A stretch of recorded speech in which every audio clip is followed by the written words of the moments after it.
Resident Evil 4. This most probably is my first Resident Evil game that I ever played personally. I played on PS2. I watched my uncle play Resident Evil 2, if that's considered something, but yeah. I played Resident Evil 4 as my first Resident Evil game, and I was addicted to it instantly. There's a lot of memories that I have with this game, way too many of them. Like, holy shit, I learned this game hardcore back in the days, and I still learn new things about the game that I didn't know about, especially from speedrunners and stuff, because I was interested at one time to watch speedrunners of Resident Evil 4, and I just, some of the things that I saw was like, wait, you could do that? And yeah. Anyways, yo, what's up everybody?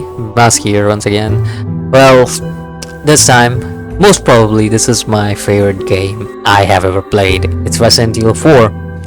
This is Ultimate Edition for PC. I was a PS2 guy. I played the game with a controller a lot, and I played this game after a whole 2 years, I think. I did play Resident Evil 4 Remake on my channel. If you guys haven't watched it, I'll pull up the card up there.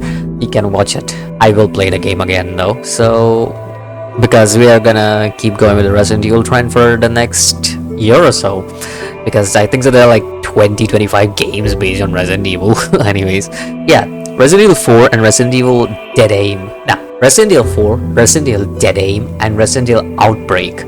Those three were my PS2 games that I had. I played all of them.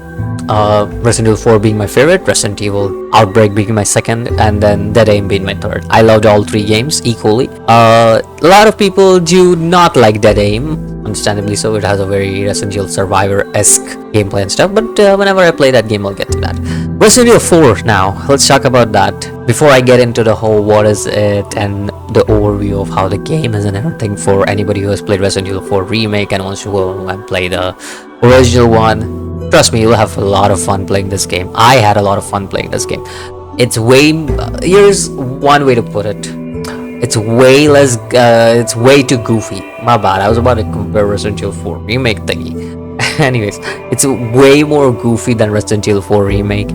It is way more action-y, you would say. Like, the action is non-stop. And there are certain parts where it puts you in trouble. And we'll also get to those kind of parts where I sucked really hard. Alright. But yeah, there is a bunch of stuff about this game that I discovered while playing this game as well. Because, well, even now, I mean, when I was playing this game. Because, well, I sucked at this game at this playthrough. I only had 5 deaths, alright? But still, that is very much for me because at max, I die only once, and that's also in the water room. That's the room I die in, and I did die in that room again. But yeah, the water chamber room is the worst room in Resident Evil 4, and everybody who has played this game will admit that. Maybe the novice door den is also there. Yeah, that level sucks as well, but yeah. I'll be non-biased. I want to be biased to this game because it's my love. It's something that I have always loved. It is like second to me after my PC most probably, because it's just one of those games that I can keep coming back to and never get bored of. I didn't complete Separate Ways because I wanted to talk about Separate Ways and Assignment Ada both in the second second video that I do for this game, because I do plan on doing that as well. I'll talk about Assignment Ada, Separate Ways, as well as the mercenary mode that's in the game, all of the stuff that you do and everything. But now I have let out all of my stuff and everything out of the way. I want to talk about the game because it's the game I love again, and I want to give this game as much love, and also tell you this is not a flawless masterpiece. There's a lots of flaws in this game, but it is a masterpiece because friggin' hell.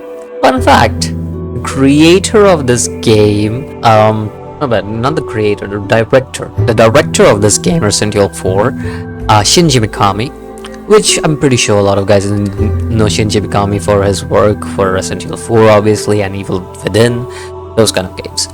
Well, fun fact about him, he said that he would cut off his head if Resident Evil 4 gets released for any other consoles other than Wii. Well, you guys guessed it, it got released for PS2, it got released for PC, In fact, there was an older port and an Ultimate Edition, which was on the PC.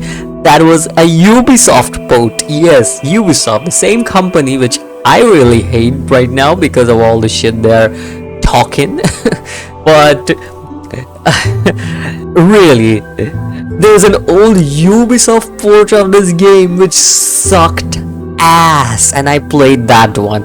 Like, I remember, your controls were not mouse controls. Your controls were shift to like the arrow keys to move, shift for knife, Z for shooting, like I think so it was control for knife, shift for shooting, and Z for like actually like you attacking enemies. That is so bullshit. They're basically playing the game on a keyboard. When Ubisoft had the idea to port this game without mouse controls, it sucks. Because you have to basically use your arrow keys to move your aim.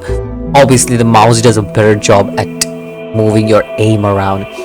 And the game is very janky. I'll be the first one to say the game is very janky. Its camera angles are very weird. Except when you're playing on controller, the game works like an old wine on a controller. It's great to use a controller in this game. I was playing with the mouse, obviously. So here's my thought on the game before I get into what it is all about. What did you just say? I don't know. Don't ask me. Anyways, here's my thought on what this game was for me throughout this whole game. Like what my feelings were. Started off feeling nostalgic, as always. Ended up feeling, damn, I went through some shit. That is exactly what I went throughout whole game. Well, to begin off, what is the story and everything, like the synopsis of how this game starts and stuff. Basically, Leon is a survivor of the Raccoon City incident. For anybody who has played Resident Evil 2, Raccoon City incident is the one where everybody turns into a zombie in Raccoon City, and the president is like, boom, let's destroy Raccoon City, and he does that. So that is a one. Leon decides to move on to his life and become an agent, and he is basically given a special order by the president to rescue his daughter. So now Leon is here to rescue the president's daughter in this small village called Spain where she was last located, and there is this little bantering between Leon and two drivers, Spanish drivers, I'm guessing, since they're in Spain, obviously. There's a little bantering back and forth and stuff. And I love this Leon, man, in comparison to the Resident Evil 4 remake. Don't get me wrong. There are still jokes. There are still, like, those moments where Leon becomes a B-grade action hero movie. But nothing beats this Leon, where he's just so cheesy about everything. And that's what I think I loved about Resident Evil 4 original. Because Leon in Resident Evil 4 remake is more heroic compared to Resident Evil 4 original. That's how I'll put it. He feels more heroic, more obligated to his duties. While Resident Evil 4 remake, original Leon is much more like dumbed down and does not feel like the same. He's still heroic, but not in a way that Resident Evil 4 remake makes him seem. Resident Evil 4's remake makes Leon seem like an anime protagonist, I would say. Especially the ending. But when it comes to Resident Evil 4 original, he literally is a B-grade action movie hero, and I love every part of it. It's like watching an old Rambo movie or watching an old, I don't know, Terminator movie. Like just straight up love those kind of moments where you just decide some of these things. Like one of the things you do, shoot the enemy, kick them in the face, shoot the enemy in the knee, suplex them. God, I gotta love that. I don't remember, does it happen in Resident Evil 4 remake? I'm pretty sure it happens because I might have fanboyed over it. But yeah, otherwise I would have completed for life because I love the suplex so much. I guess it happens in Resident Evil 4 remake as well, but I don't know, there's just something about this. Also, the scenes in this game where some of the stuff from Resident Evil 4 remake, like for example the Krauser fight, you're fighting Krauser, but Resident Evil 4 original, it's a legit knife fight. It's a legit knife fight, and I love every moment of it.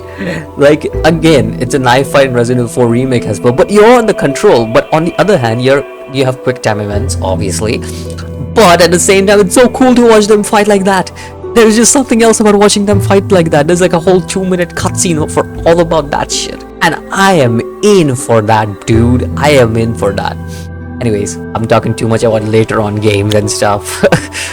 Like later on in the game and stuff, like, you know, all the stuff that happens later on in the game, like in chapter 5 of this game, and like chapter 10, 11 in Resident Evil 4 remake, if we are talking about that. But I'll still, this is the original, and we'll talk about the original only and keep it down to original. Maybe I'll make a references of Resident Evil 4 remake here and there, but most of the time I will just talk about original so that I can be unbiased about how this game holds up today in 2023, and is it worth buying this game. Well, simply put it, I already gave you the synopsis of what Leon came to do here. So we begin off here. Tip: try to kill all the crows. They give you money, and I think so some handgun bullets. Also check that there is a box behind the house. Yeah, I have played this game way too many times, you already know, because I am literally not even scripting this shit. I don't have a script ready at all. This is me without any script. Usually I do have a script ready for other games, but this is me without any script. And I am clearly saying where everything that is in this game is, because I've played this game so many times at this point, I'm pretty much used to it. This is most probably my 50th or 60th playthrough on this game. I can confidently say that, and I still discover new things, by the way. Anyways, there's a box behind the house. You can check that out and see if there's anything inside the box. If I'm remembering correctly, the PS2 version was the one which had an handgun ammo in that box. You don't get that in this game for some reason, in the Ultimate Edition for some reason. I don't know, maybe it's just my memory, but every time I broke that box in the PS2 version, I remember finding something there, like something or the other there. But whenever I open this box in the Ultimate Edition, I just can't remember. I don't have any memories of finding anything out there. Now, I don't know what the difference between Ultimate Edition and the PS2 version is, except for the resolution, because Ultimate Edition obviously has better resolution than the PS2 version, which is PS2 version was 480p, and Ultimate Edition can be raised up to whatever your PC can support. Anyways, moving on, we get into the house, the cabin that's in front of us. Inside the cabin, we find this guy who speaks in Spanish, and we don't know anything about. Basically, Leon does not know Spanish. Nod to Resident Evil 4 remake. I really like this little touch where Leon speaks Spanish in Resident Evil 4 remake instead, because it makes sense that he's a secret agent. He's going to Spain. He must have gotten some kind of training, right, in Spain. Like, if he's been sent there, like he has to have some kind of training in Spanish so that he can communicate with people. And even if it's pretty basic Spanish, it's still Spanish that he speaks, right?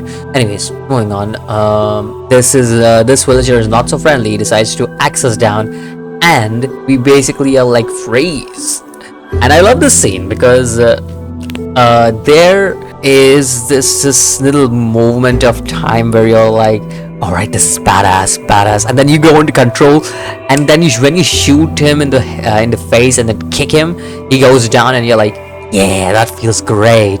Yeah, it feels great, honestly. What the hell? I don't know if you guys can hear that, but there's some people shouting outside my house. It's like 12 in the morning. Not even 12, it's 1:33 right now. Exactly, like at AM, and I'm recording this shit. There's some people started like shouting outside my house. Crazy. Anyways, moving on. Yeah, so you defeat this guy, and then all of a sudden you see this truck like moving out, and then a truck basically destroying the vehicle that was outside your house. So two Spanish guys that are with you, those get thrown in the river, and you can find evidence of it after defeating like all the 3 Ganados that are outside your house. You defeat them through the window. Tip: go to the window, break the window, shoot them as quickly as possible, because if you don't shoot them as quickly as possible, they run into cover. But if you shoot them as quickly as possible, they don't have a chance to run into the cover, so you can easily take them down. Anyways, yeah, if you go out and then go back to the way where the vehicle came from, where the bridge was, you'll see the bridge is broken and the vehicle is down below where it's totally destroyed and it's burning and stuff. Pretty cool touch. I liked it. Moving on, we are getting more into the village side, where obviously if you go through this, you'll find some trips which can basically damage you, and some traps meaning like flap traps, I guess, like those kind of traps. But yeah, like if you fall into one of those traps, you like will get hurt and basically lose HP. So yeah, just be careful about all of that stuff. After you go through all of that, you'll find some more enemies. You kill them, go through a bridge, you go in, and then there is a door. Once you go into the door, there is a whole ass village. Now this is the moment that really sparked Resident Evil 4 for me. That perfect spark, the moment was this village. I think so a lot of people had difficulty when they played this section for the first time in the game. If you didn't, you're a gamer. You're a god gamer. But a lot of people who are new to this game definitely had difficulties playing this stage, because the stage was freaking hard when I first completed it. Then again, I was like a 12-year-old kid, maybe 11-year-old, I don't remember, when I played this game, and I had so much fun playing it. Anyways, there's a simple trick which I always fail, and I failed this time as well. So there's a simple trick to actually complete this stage. Very easy one actually. You basically get 2 hand grenades in this stage. Throw one of the hand grenades through the small hole after Mr. Salvador comes. Yeah, Dr. Salvador, by the way. Chainsaw Man, for anybody who doesn't know, it's the Chainsaw Man. That's who Dr. Salvador is, and he is the one who will follow you throughout this. Now in Resident Evil 4 Remake, they made so that Dr. Salvador can come out from anywhere after a certain amount of time has passed. While in Resident Evil Original, if you don't go into this certain cabin to get the shotgun, yeah, you get a free shotgun by the way at the start. So you don't go into this certain cabin to get the shotgun, Dr. Salvador never spawns. That's a surprise, because I didn't know that when I played this game for the first 3 or 4 times. And then I was like, wait, what if I don't go into the cabin? Like, this is my first few experience, right? So I tried, like, what if I don't go into the cabin? He never spawns. In fact, if you kill all the enemies outside the cabin, there are more enemies that will spawn. And I think so there's a enemy count. On normal, I think so you have to kill 40 I think so. And on horror, you have to kill, I think so, 50 enemies. I think so that is the count. Or I'm thinking of some other game. I don't know. It's a high count. That's all I remember. Actually, no, that might be 15 enemies that you have to kill, because you don't even get enough ammo to kill 50 enemies. I think so I'm talking about some other game. Anyways, so you kill this certain amount of enemies. Now, there's a small touch in Resident Evil 4 Remake that I really love. I'll put a note on that as well. So if you use a sniper from a high vantage point in Resident Evil 4 Remake, you can just go like look into the sky with the bell, and there's a bell near the church which you can ring, the church bell which you can ring, because that is the bell that can trigger a cutscene later on where he goes like, where's everyone going? Bingo. So if you shoot on that bell with a sniper in your New Game Plus, you can easily like have these guys move out of your way. But I think that's New Game Plus exclusive. I don't think so you can do it with handgun. I never tried, so I don't know. But yeah, I like that little touch. Another little touch I like is there is a trick for this in Resident Evil Original. In Resident Evil 4 Original, there is a trick to complete this. You go into the tower, the bell tower, stay there until the time goes out. Like there's 3 minutes of survival. You survive for 3 minutes, the game is donezo. Like, not donezo, but this level is donezo. Your stage 1 is done. So you go into the tower and they'll keep throwing like dynamites and stuff at you, and if you just stay there, you take damage and you'll be totally fine. You won't die no matter what happens. So it's pretty easy. You just stay there and take all the damage in the world, and it doesn't matter. Leon is a tank. He's a literal tank in terms of, I don't know, Dota or League of Legends. But yeah, he can tank a bunch of stuff. Anyways, that trick has been nullified in the Resident Evil 4 Remake, because if you try to go up there and stay for a while, the floor collapses, which is pretty cool detail, because that was a thing that a lot of people exploited in the Resident Evil 4 Original. Pretty cool in my opinion. I think the devs were watching all of that and they added all that stuff. That's pretty cool as well. There's a bunch of like stuff you can just find. I think so the Chainsaw Man gives you like 10,000 gold. Always to defeat the boss enemies, they give you good stuff, like seriously good stuff. So yeah, try to defeat the boss enemies and explore the area as much as possible, because you can possibly get some really good loot. For example, the shotgun in this area is really freaking good. Anyways, let's move on. Now we move on. We move to the next area, and you will get a boulder chase scene where you have to mash X like a madman. Well, that's what my shit said. X. Yeah, like just mash it like a madman. Oh no, that's the next area after this. Okay, sorry. I'll talk about that area soonish. But before that, talking about that area, let's talk about this area where there's this whole ass farm that you have to go through, and this is where you'll get the free weapon that I was using throughout the game. Usually, I would use a red 9. Oh, you know what? Let's talk about the weapons now that I've brought up weapons. What are the weapons that you get in the game? There are 4 pistols, I believe. The regular standard pistol that Leon has, silver baller, I think so, a silver gun. I think that's what it's called. I know there's a silver in the name. I just don't remember. Silver wolf. I don't remember what it's called. I think the silver wolf is in Honkai Star Rail. I don't think so. That's the correct name of the pistol. Anyways, that's the pistol I'm thinking of. You have that pistol. You have the Punisher, the Red 9, the Blacktail. Those are your 4 handguns. Punisher. Each pistol has their own speciality, I would say. For example, the standard weapon has a high crit chance. So there is a high crit chance, means like whenever you hit a headshot, there's a high chance they'll burst out. That is the main point of having a standard pistol. The Blacktail can shoot multiple bullets at the same time, if I remember. No, that's Batilda. That's an after game pistol. Blacktail has, I believe, I'll come back to that later. I forgot. I'll have to research on that. But I was using Punisher, which was like I could shoot through enemies pretty easily. That was my gun specialty. Red 9 has high damage output. So in basic attack, Red 9 does like I think so 9, 8, or 11. I don't remember. One of the 3. I just can't remember the exact number. I use Red 9 a lot, but I still can't remember the exclusive for that.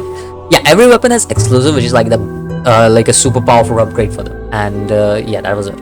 Now coming back to Blacktail, what does Blacktail have? Okay, so it does have. I was going to say the right thing. Well, it doesn't shoot multiple. It's very fast at shooting stuff. Yeah, and Matilda is your 5th pistol, which is basically, in my opinion, your burst pistol and the 2nd best pistol. Red 9 is still the baby. You gotta love it. It's a great gun. It's a great freaking gun. Also, the merchant has a special dialogue for it as well. Pretty cool gun, I think so. For submachine gun, there is only TMP, which is also pretty good actually. A lot of people think TMP is not that good, but you're my opinion, TMP is good. I played this game with a TMP and I never had TMP ammo like 20% of the time. Maybe 30% of the game I never have TMP ammo, because I used to use that gun a lot because it's decent for wave clearing. Like, I'm not even joking. TMP is a pretty decent gun for wave clearing. Now shotgun also, there are 3 types of shotgun. The normal shotgun, there is the riot shotgun, and there is striker. Their striker wins by at least 80 miles there. Reason I say is, I won't care if the other shotguns have some kind of specialty. I never even bothered checking into that because I never cared about the other shotguns. Striker, on the other hand, it gives you 100 bullets as an exclusive upgrade. You're telling me I would choose any other gun over 100 bullets of shotgun? You would put me in a state where I just have to use a striker. I will do that because striker is that freaking good. For a damage, I think so it gives like 16 or 20 damage. For that kind of damage, you telling me I get 100 guns? I mean, not 100 guns, 100 ammo of that as a capacity, and I can reload at any time? It's not a one-time deal? Count me in. I'm a freaking fan of that shit. Okay, enough fanboying over striker, because there is also other stuff to talk about, like the mine thrower, shittiest gun in the game. It's the worst gun, trust me. Like, there is no competition. Mine gun is hands down the worst gun in Leon's campaign. And finally, the deagles. Well, not the finally, but second finally. The deagles, the broken butterfly, which is a magnum. Obviously, it's the revolver magnum, which I used in this scenario because I wanted to use broken butterfly. It's been some time since I've used it. And the deagle, the Knight 7 or Killer 7, I don't remember. Killer 7, right? It's Killer 7. Anyways, both the guns, the Killer 7, the broken butterfly, I can't choose between them. Killer 7 is deagle, obviously, and everybody loves deagle, but I'm also an old enthusiast who loves like revolver guns, so it's hard for me to choose between them. Now both have like high killing power. Like, I only used the broken butterfly to defeat Sadler at the end. That's pretty much it. Broken butterfly, baby. That's a strong gun. I even used broken butterfly to defeat Salazar, but not like fully. I'll get to that when I get to that. And then there's also rocket launchers, which is 30,000. I understand why they increased the cost of rocket launchers in Resident Evil 4 Remake. The rocket launchers cost a lot, and it's understandable because rocket launchers do like bajillions of damage. I'm not even joking, it's bajillions of damage. You can't convince me that that shit does not hurt for 30,000 pitas. Yeah, I call it pitas. I know it's not pitas, but I love calling it pitas. There's just something about calling pitas the currency pitas. But just 30,000 currency? Take me in, buy me in. Most of our bosses are easy to deal with rocket launchers, except for Krauser, because we'll get to Krauser as well. Anyways, moving on, those are the guns you get. You also get a tactical vest later on, like way later on when you're about to get to the end of the game. I would have appreciated if I got the tactical vest maybe in chapter 4 or something like that, because that's great to have. Or like the first section of the island, because again that's great. Wait, that is the first section of the island. The merchant doesn't appear that much after that. In fact, the merchant doesn't even appear. Oh, I just yeah, alright. The merchant doesn't appears like 2 times or 3 times throughout the whole island section before the boss fight, that is, because at the boss fight he obviously appears, but before that he only appears like 3 times. So I only had the opportunity to buy tactical vest like during the boss fight. So yeah, moving on. So where were we? Yeah, now that we are talking about the Punisher is for free. It's like word 0. Oh yeah, you can also get treasure maps, but it's useless to me. I just do whatever I want. Anyways, talking about this stuff, like we also get Punisher for 0 coins. I just call it coins because I'm pretty sure I'll just keep saying pitas, and somebody in the comments will be like, that's not pitas. I know it's not pitas. I just love saying it because it's the way it is pronounced. Or not pronounced, but it's spelled. That's what I meant to say. But yeah, like it's worth like 0 coins, because if you shoot these blue thingies throughout the map, you shoot 10 of them, you get the Punisher for free. So I was just like, you know what, let's use a free weapon for once, because I'm playing this game after like almost 2 years. So I'm maybe really bad at this game, so I'm just gonna try and use the Punisher, which is free, so that I can save up some money. And always forgot that I had to buy a rocket launcher before a boss fight, so I had to like sell some of the stuff that didn't want to sell. Anyways, moving on. Second, after the farm, I always talked about the button mashing section, that is the boulder section. There are like 2 button mashing boulder sections in the game, if I remember correctly, and both of them are in daylight. So you go through this button mashing section. You go from a massive ass tunnel where you'll get a bunch of spinels. If you shoot it down, you see something shiny, shoot it down. And I'll tell you a tip. The easiest way is to aim, which is very hard, but just aim at the firecracker guy. Get the guy with the firebomb in his hand. Let's shoot the firebomb. He explodes and that whole area gets cleared. Trust me, it's the easiest way to deal with this shit, because otherwise they'll keep throwing firebombs at you, and that's gonna be troublesome. Once you go inside, there's a jump scare waiting where there's a guy at the right. You just have to kill him, and he also has a firebomb, by the way. Just kill him. And there's also a guy at the left with a firebomb. So there's a bunch of people with firebombs, and you can just kill them off. And also, don't forget to collect the beer stain. I almost forgot to mention that. Yeah, at the farm, if you go through the upper stairs, I would say there's like a small cabinet area you could go to. If you go over there, you can find a beer stain. Explore the area, you will understand what I mean. Anyways, moving on. For that beer stain, you need like you need catalysts. And you will find the red catalyst over here in this firebomb area. There's a nest above, shoot it down. You can get the red catalyst. I'm saying cat's eye because that's what the ending area requires you to find. But catalyst, you get the red catalyst over here. Move on, you go inside. Once you go inside, you're into this another cabin area with really dark shit around you. You're like, where am I? This is a very weird area, and you hear thumping noises. You blast through all the trip mines that are over there, and once you go inside there, well, not the trip mines, would it be called trip mines? I don't know what it'll be called. Trip bombs, maybe? I don't know. But you go in there, there's a locked room, locked cabinet, locked cupboard. Yeah, locked cupboard. There we go. The locked cupboard, you open it, and then you find a new guy. His name is Louis Serra. Gotta love Louis in this game. He's much more corny than in Resident Evil 4 remake. I don't know. There's something I think so. I have something against Louis in Resident Evil 4 remake. I just don't like him as much as this Louis. There's just something like I feel like Resident Evil 4 remake Louis just outstayed his welcome, while Resident Evil 4 original had the perfect amount of Louis for me. It wasn't over. He didn't outstay his welcome. That's what I felt about Louis in Resident Evil original.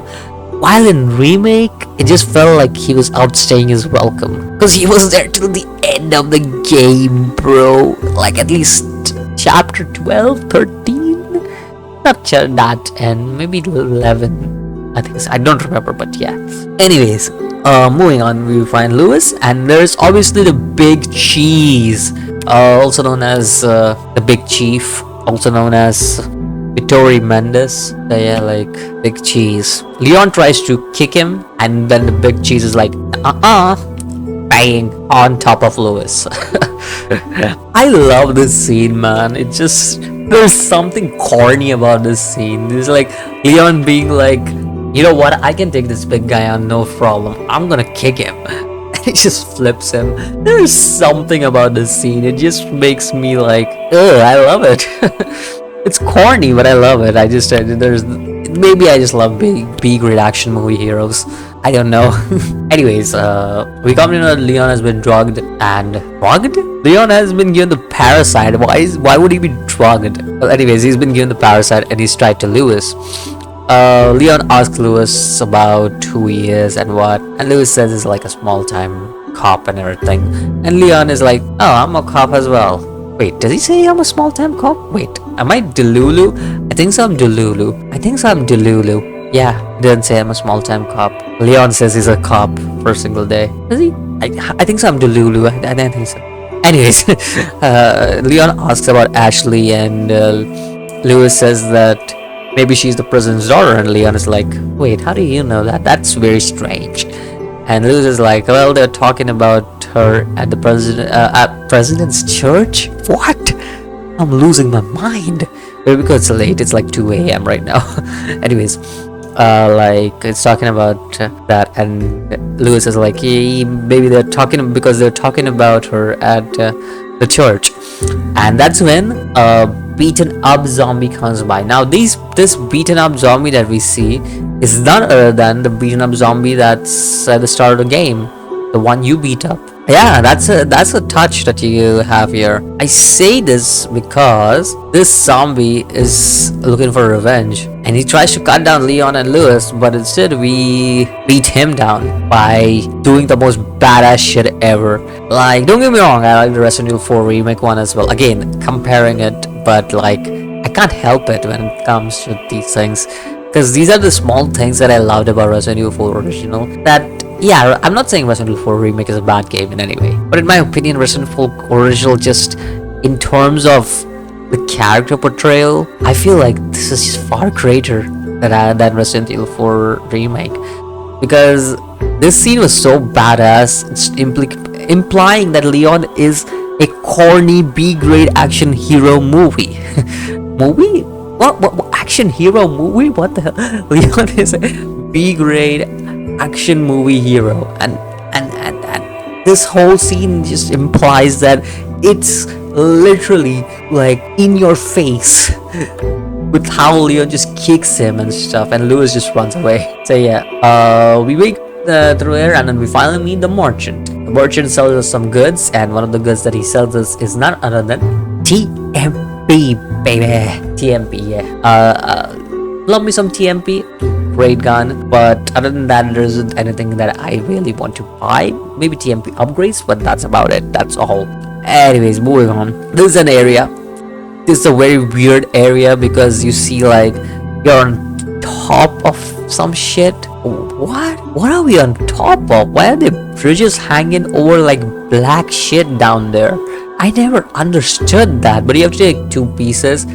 This is one of the first challenging sections in the game that I think so gives you real challenge, because these have unlimited spawning enemies, unlike the where is everybody going bingo part. This is the an actual challenge because the enemies are unlimited spawning and everything, and you have to, if you don't know that, you'll keep on shooting and wasting your ammo because ammo is scarce obviously. So you go out there and then get both the statues and stuff, and don't forget to get your yellow herbs because yellow herbs give you plus HP, like it increases your HP. There's one yellow herb over here if I remember correctly, which is permanent, so I always gotta get that because that's a guaranteed HP increase for me. When I'm injured, I have it with a green herb. Pretty good. Anyways, moving in, you put both the like half of moons, I believe those were. We put those together, go in, and we start the sewer level of this game. No, this is not the sewer level of this game. The sewer level of this game is something else.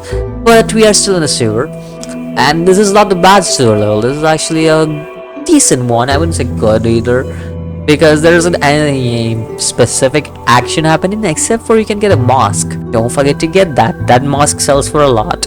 Just explore, you'll find the mask eventually over there, and you also should get a bunch of fishes over here because those sell for a lot as well. Yeah, I sold fishes for a living in this game. Anyways, you use a hand grenade and blow up the water underneath, and you get a bunch of fishes and some flash grenades and stuff. So it's pretty good. It's pretty useful. Sell those fishes to merchant, obviously. Then we move up into another cabin-like area that we go to. But before that, there is a pendant you can get from the left, and also some resources from the crow. Crow flashbang. The crows will all fall to their death. And also don't forget to get the pearl pendant, which is to the left side of the ladder that you climbed. There we go. Again, this is all unscripted. I actually did not script all of this. I'm not even joking. I just remember the game in my head thoroughly, and I am just narrating that, like literally. Anyways, you go into the cabin and finally get the insignia key, I think so that's what it's called. The Salazar insignia key, I guess. It just calls insignia key, I think so that's all it calls. And when you go out with the key, you find then Big Chief, and the Big Chief is like, know you. He gets you and then checks on you, and he says, our blood is flowing inside you, and he leaves you. Now here's the thing, alright, the big chief leaves us. I'm just gonna call him Vittorio Mendes. Alright, so Mendes leaves us, okay, and what I see in the cutscene, he leaves us by going in front of us, or he goes past us. I don't think so he goes past us, he goes from front of us, right? I don't remember. Anyways, he goes behind us, I guess, and then we go through that door, and then we get wrecked by Vittorio Mendes again, and he's like, don't mess with me this time, bitch. And then there's this woman in red that rescues us. I'm guessing everybody knows who that is, because man, the R34 on Ada Wong is way too much. Anyways, moving on. We go and if you go down below, check the toilet, also check the oven. Check both of it, the toilet and the oven. In the oven, there's a chance you can get a golden egg. And in the toilet, by the way, there is a guy who's always taking a piss. Also, in the toilet, when you're playing the Ada campaign, I just remembered, there's a chick for some reason. It's a men's toilet. What is a chick doing in the men's toilet? I am confused. Utterly confused by what is happening in the Ada's campaign there. We'll get to that when we play Ada's campaign, but yeah. Anyways, moving on to the next part. You go outside, there is a chainsaw guy. Killing the chainsaw guy is pretty easy if you have the shotgun. Just shotgun him to death. Secure some ammo. Don't use a shotgun on normal enemies. Use a pistol on normal enemies. I think that's the best way to deal with them. Use a shotgun if you have way too many ammo, because at the end of the game, I had way too much shotgun ammo, so yeah. Anyways, dealing with the enemies, just deal with the chainsaw guy pretty easily with your shotgun. Should not be an issue. The chainsaw guy will give you a ruby. There's a red herb behind you as well if you break a box, I believe. I don't remember. I got a red herb though, so I might be totally wrong. There are some enemies blocking your pathway. If you have a hand grenade, just blast all the enemies from there. If you don't, use a flashback. It's pretty easy. Once you're past here, you'll get back to the village area where you're surrounded by Salvador and other enemies. there are more enemies that will be coming to you. So you would know Salvador this time. Kill all the enemies. You should get some rewards from it, like some ammo and some coins and stuff. You should be able to get all that stuff from those guys after defeating them. After that, you move in, and you remember there's a door that's like in the middle of the whole village. Go through that. You go through that. You save the game. Go below it. Then there is the merchant waiting for you who can sell you stuff. Well, there isn't anything interesting, honestly, from my perspective to be bought, except some upgrades. So, like, if there's a TMP upgrade, just have it or else leave, because you'll get better guns later on.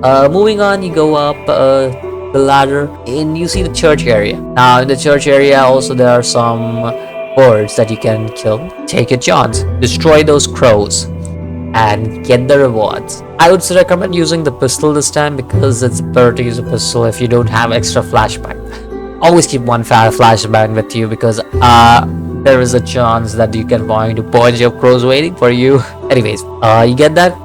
Then you go and kill some of the enemies that are there. Not many. They're like 3-4 enemies that you have to deal with. Maybe 5 at least.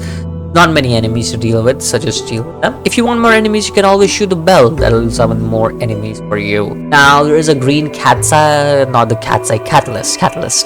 a green catalyst behind the church. There's an enemy defending it. Take it down. Now, the solution to the puzzle for that. Just look at the graves. The graves have all the symbols you need. Create that symbols using the 3 or 4 time rotation thingy that is on the dial. And once you've got that done, get the green catalyst. That's for your beer state. Moving on, after you're done with finding the green catalyst that I was talking about, you go through the door that leads to another place with big growling noises and a bunch of crows. And flashbang, they lead to the crow's death. Destroy it, get a bunch of money as well as a grenade, and don't forget to also take all the supplies that are in the cabin because they will respawn later on at the night. Also, if you want to talk to the merchant, you can always go down the stairs to the right, or you can go straight where the progression is. You go straight, you go into this watery type of area where there's a bunch of well, before that you get chased by a boulder. Yeah. Then you get into this watery type of area where there's a bunch of guys waiting for you, and you have to kill past them if you want to, or you can just walk past them like I did. I literally walked past them. Yeah. Anyways, you move on to the next area. Go to the top of the mountain. No, not on top of the mountain. You go straight and then you go on the top and you can get a cutscene figure where you can see Del Lago for the first time eating one of your guys. Oh yeah, did I mention that they burn one of the Spanish guys and put one of the Spanish guys inside the Delgado lake, and then the Delgado just eats on that, chomps on that basically. So yeah, you do that, you realize there's Delgado in the lake, go down again, go to the boat. Jump scare time, by the way. So if you guys didn't know, if you shoot into the lake like about 3 times or 4 times, Delgado appears and takes you for his chompy ride. So yeah, I don't count that as a death because I wanted to intentionally do that to show you guys. So I don't count that as a death, but yeah, Delgado does that. Anyways, we move on after we deal with Delgado, and the next thing we do is defeat Delgado, which is pretty easy actually. Get on the boat, trigger the cutscene to spawn Delgado, kill Delgado. Pretty easy. Just use. By the way, what does Delgado mean? Lake monster. That's basically what it is. So you basically use your harpoons to kill this guy. It's pretty easy, honestly. Just be sure to avoid the trees by like going to the right or left wherever the trees are aligned to you. So yeah, Delgado is the easiest boss out of all the bosses in the game. Trust me, like he's super easy.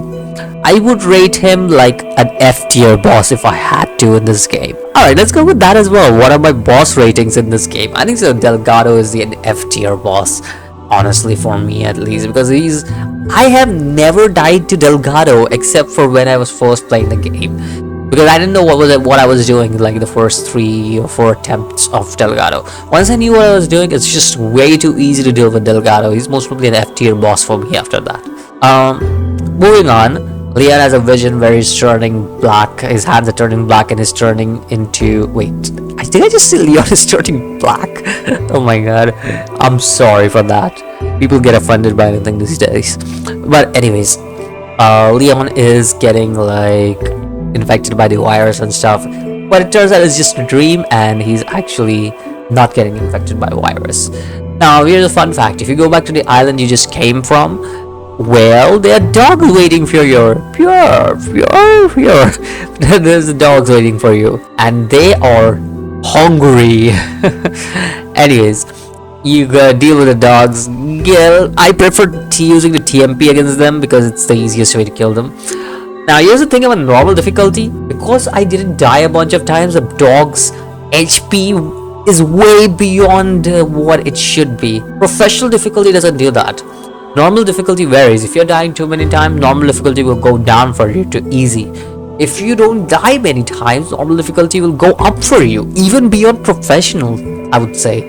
Because there's sometimes you can't kill the enemy for some reason, even after hitting bunch of shot.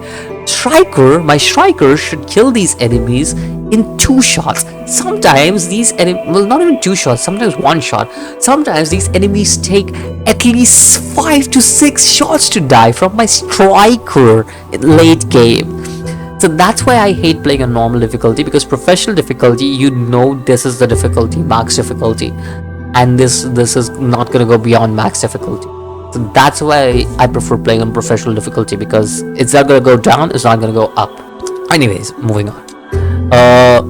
Like I said, you go there, then you go to the merchant. You can see a merchant like in long distance.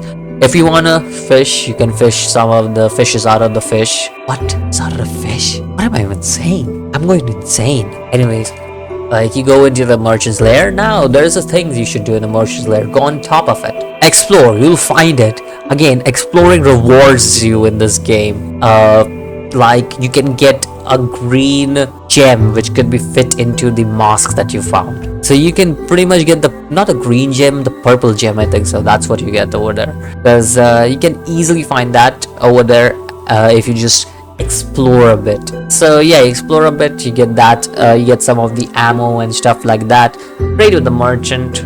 I don't think there is anything important yet, so I just keep on moving from there, and then we can move on to get to the first cutscene of Las Plagas exploding. Yes, Las Plagas explodes and becomes into the first stage of Las Plagas, which is really annoying to deal with, because even if they are down, they'll do damage to you. Well, it's the easiest. Well, it's not the easiest, it's the hardest, I think. No, it's the second hardest to deal with. There we go. So yeah, like you have this waterlogging stage now. The waterlogging stage is one where I think I just straight up just rush through everything, because it's just a very easy stage, except for one stage once when a bunch of guys come through you. And also don't forget to take the ember ring. That's like, there'll be a shiny thing like above the waterlogging. Just shoot it down and you'll get the ember ring. But there's a bunch of guys that come to you, and honestly I just don't deal with them, because it's no point dealing with them, because there's still gonna be a bunch of guys spawning me. Anyways, I go past them, and then after I go past them, I find the circle thingy that can open the church bell. Can open the church. I don't know why I said church bell. Anyways, I go through there, take a boat, come back to the merchant, and then we are back at that open arena where the birds were. And finally, we're gonna fight El Gigante, baby. Well, not really. I'm just gonna shoot him with a rocket launcher, because I don't want that from merchant, because it's so cheap, and he literally dies with 1 shot. Yeah, Resident Evil, baby. So yeah, you get free money, and you made a profit out of that, because I believe you get like about 100k from that. No, I think so. You get 15k. They're like not a profit, I would say, but you at least made half of the money back, and that's worth it at least my opinion. Anyways, we move out again. We're going back, and on the way to church we find dogs, bunch of them. Well, dealing with them is not an issue, because you have a TMP, and TMP is pretty good to have. If they're close by, you use a shotgun. It's pretty easy to deal with them. Anyways, we move in. Yeah, that's another reason why the dogs were really strong for me, because I was playing on normal. Usually when I'm playing on professional, dogs are pretty easy to prey for my TMP, but this time. Anyways, moving on, we go inside the church, take our rewards. I can explore a bit, you'll find some useful rewards, and then I will open the gate to Ashley's room. Now doing the puzzle is pretty easy. You just have to match the shapes, honestly, more than colors. Just look at the shapes. It's easy to guess which shape is where. I don't remember the way I did it. It's just I know I just did it somehow because I just look at the shape and it's like, oh, this is how it is. Okay, that's the shape.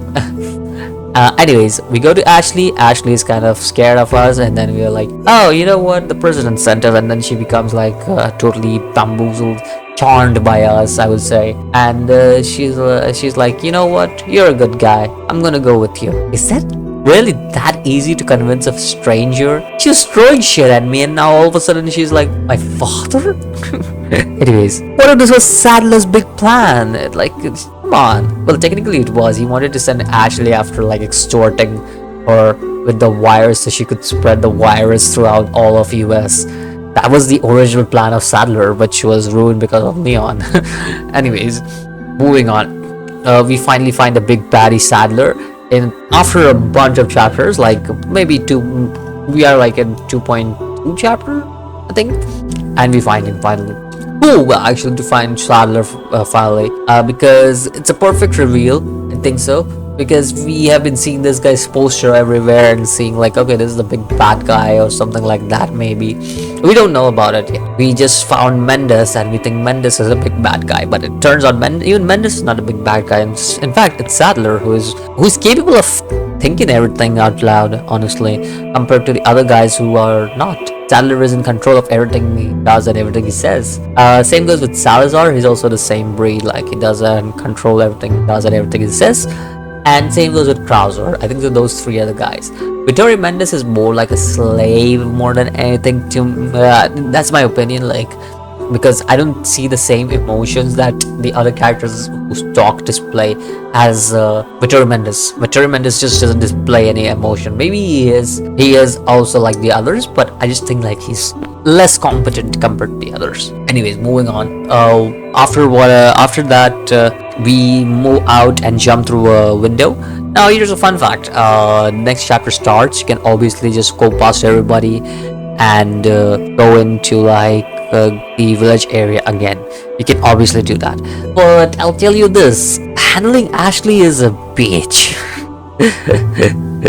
I am a pro at this shit because I've done this for years now. So, but I can totally understand for people who play this game for the first time how annoying handling Ashley would be. Like, holy shit. Anyways, go back into church. There are those two guys. They'll each give you 2,500 coins, and it's worth every money. Anyways, go outside again and then shoot the barrel in front of you, and that should kill mostly everybody out there. And then you can move out and kill whichever enemies remain. And after that, you go back down the sewer area that you came through and meet the merchant. Maybe you can tune up the weapons and stuff, you know, and move out again. When you move out again, go to the farm area, but this time with a bunch of enemies and a bunch of bear traps. Oh, there we go. I finally said it. Bear traps. That was the word I was looking for. Damn. See, this is how you know I'm not scripting shit, because all of a sudden I said bear trap instead of clap trap. Damn, that works great. Anyways, just forget about the bear. Just be careful about the bear traps, because Ashley could get it stuck in one of them. Forget dealing with enemies, because there's this bunch of enemies and it's of no use dealing with them. Just go to the farm area again. Through the farm area, you'll again find a bunch of enemies. So again, here's my honest opinion: just forget about dealing the enemies and move on, because it's no use dealing with like at least 8 or 9 enemies in a single area. Just deal with 2-3 enemies, I think so. That's like on your way, because there's literally nothing out here that you really need, I would say. And you can just open the drawers and stuff, maybe that's around there for some ammo and stuff, but that's about it. The enemies will give you drops, but it's very random what they give you, so it's never permanent. The enemies never drop permanent drops except for an exceptional few enemies. Anyways, you deal with one enemy who's blocking your way. So there's a thing, there's a door to the right which we went through, the Pearson door that we went through, and there's a door to the left which is a massive door. That's where we have to go now. The massive door is where we give Ashley the piggyback, and Ashley opens the door for us. We meet the merchant, and finally we can buy the red 9, but I don't buy the red 9. I instead get using Punisher. Though I would say recommend anybody who's playing the game for the first time, use the red knight throughout the whole game. Very powerful weapon. It's something that will always be a very powerful weapon in my opinion. Now then, next thing what I was about to say is, this is the section that is the second hardest section I think in the game. Well, the second hardest by chronological order. It's definitely not the hardest section in the game, but it definitely is hard for somebody who's new at this stuff. I'll say this, Resident Evil 4 Remake is much more tougher in the cabin section. In this cabin section, it was hard to kill me. No, in the remake, I almost died. Because holy shit, especially after the bull guy arrives, it's freaking hard. But in Resident Evil Original, the cabin section is much easier for me to deal with because I obviously know how to deal with most of the stuff. And Lewis constantly giving me ammo, constantly giving me hand grenades, flash grenades, handgun ammo, shotgun ammo, incendiary grenades, is making life easier for me. So yeah, like maybe I got hit a few times here and there, but that's alright. You'll get hit in the cabin section. There are a few times you'll get a good run where you won't get hit at all, or sometimes you'll just have a bad run where you'll just get hit bajillions of times in the cabin section. That's the story of cabin section. Anyways, next, moving on, after the cabin section, Lewis leaves the place for no reason. Okay, now there are two pathways out here outside the cabin section. Take both the pathways. Yeah, you'll get the red gem and the purple gem from left and right for your mask, and your mask will be completed. Yeah, that's it, right? Easy, right? Trust me, it's not that easy. The right section, let's begin with that. The right section was the worst section in humanity because I was like, you know what, dealing with the ogre, no big deal, I can do that. Dealing with the ogre, big deal, I can't do it. I went to the right section with a rocket launcher because I wasn't able to kill the ogre twice. Once I got killed, once Ashley got killed.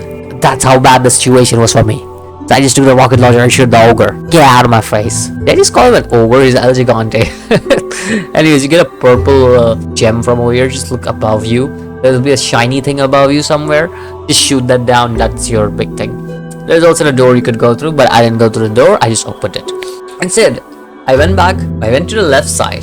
The left side gives you the red gem for your mask. Now, the red gem. Okay. The right side is tough because of the difficulty, I think, because normally when I was playing this game, I had an easier time compared to how I had a time right now. Plus side on the other end, I would say it is an easier approach because there are Bella sisters over there. Bella sisters are much easier to deal with than El Gigante, in my opinion, personally, because there is a thing that called personal distancing, and I can do that anytime while dealing with Bella sisters. That's just how I feel like it. But yeah, like Bella sisters are so much easier to deal with because there's just so much room to go around, and I can just have Ashley hide in one of the bins over there. While El Gigante, not so much, because I can't even have Ashley hide in a bin. Great. Anyways, moving after that, we get both of them. We sell the mask, obviously. Oh yeah, where do I get the red gem, you'll ask? After you defeat the Bella sisters, you take the the key to the door, call off Ashley from the bin, and then you open the door. There is like a window on the right side that you can open and then go under. I don't remember, is it under or yeah, it's above, I think. Above, you go to the left side, you get two boxes. Two barrels. One of the barrels contains the red gem. That's what I remember. Very useful information. You can use that to complete your mask set, and you can sell it to the merchant. Now, next section is the horrible, slow, and funny elevator section. There is this escalator, not the elevator. Escalator, right? Whatever. That thing which you go through. Whenever shoot the Ganados down up there, alright, Ashley is like, yay! What? We are killing innocent people who are infected without their will. What? Ashley is celebrating that? It's funny to me. Anyways, there's a green catalyst over here. Not a green, yellow catalyst over here you can get So like if you go down and there's like a small cave type of thing, go into that. You go into that, you kill the one with the firecracker. If you go above, there's one with a pitchfork, you kill that Ganado as well. And then there's a treasure box where you can find a yellow not a cat, sorry, catalyst. Complete the bear stain, and from now on I won't need to say the word catalyst because my beer stain is completed. So yeah, you can sell the beer stain in the merchant that's coming up forward, and we do that obviously. And now we obviously don't take the rocket launcher because this is another fight. This I think so is a B tier fight for me because it is decently hard, but if you keep your distance and you know what you're doing, it can be an easy fight. At least the first phase. The first phase is very easy. I think the first phase is an F tier because it's so easy to dodge the Vittorio Mendes. I made a mistake though. I died from Vittorio Mendes in a cutscene because I forgot that quick time events existed in this game. Yeah. Anyways, moving on. Defeating Vittorio Mendes was not that tough, honestly, because I just used my TMP and shotgun to defeat him, and all I had to do was keep distance. And once his body was like half off, you use flashbang to bring him down, and then use your TMP or shotgun to shoot him, and then do that at least 2 more times, I think so, and that should be fine. At least that's my strategy. I know there's a speedrun strategy where you like use your incendiary grenade at like what, 60 of FPS, something like that. Yeah, that's a thing. That is a speedrun strategy apparently, but it's my way of doing things. But don't forget to take everything. There are abundance of time out there. Just go and collect everything you can from rewards. You can just collect everything else you can. There's a hole that gets created. We also get Mendes's eye to get an access to the castle section of the game. Where we go through that part, and there's a whole ass truck coming out. Oh, by the way, did you know that this scene in the original had a cool line where he goes hasta luego, because he just pushes that thing and then goes hasta luego. Pretty cool. I liked it. I don't remember that much about remake because I only played it once again. So whenever I get the second playthrough in, I'll make the comparison and tell you guys so what stuff is better and what I felt was lacking. I definitely think the castle section in the remake is much better. That I will give, because once you enter the castle section in this game, you get introduced to a bunch of stuff like mine throwers, weapons and stuff. No, I'm talking about ride shotgun. You get introduced to ride shotgun and also the Punisher. We already have the Punisher, obviously, got it. But yeah, you get the Ganados are chasing you, and then you just go into the castle section and bring up the bridge so that the Granados don't chase you. But now you've been chased by Los Illuminados. Congratulations, not Los Illuminados, but cultists. Congratulations, you got saved from chased. What? Congratulations, you got away from Los Ganados, but now you've been chased by cultists. Great. But the merchant sells us ride shotgun, which we obviously take instead of the normal shotgun. We sell that because ride shotgun is far better than the normal shotgun. So we go in, and the first section we encounter is meteor shower. Yeah, that's the first section we encounter, the meteor shower. The freaking hell do you mean by we have to go through meteor shower out of all things? This was a freaking annoying session. Doesn't matter, because I have to be so I have to just be careful of every single thing. Come on, this is annoying more than anything. The first section is really annoying. Like I said, the castle section in the remake is so much better because there's so many things that are straight up better for me. There's one really annoying section, and I'll get to that later on when I play Resident Evil remake, that is. But like, yeah, like this is so annoying. Once you're out of this whole thing, you burst out a cannon, you bring up a cannon and burst out a way out of there, right? Okay, what is my strategy? You want to ask for that? Just blow up the cannons nearby, and if there's no can, just kill the guy who's firing a meteor.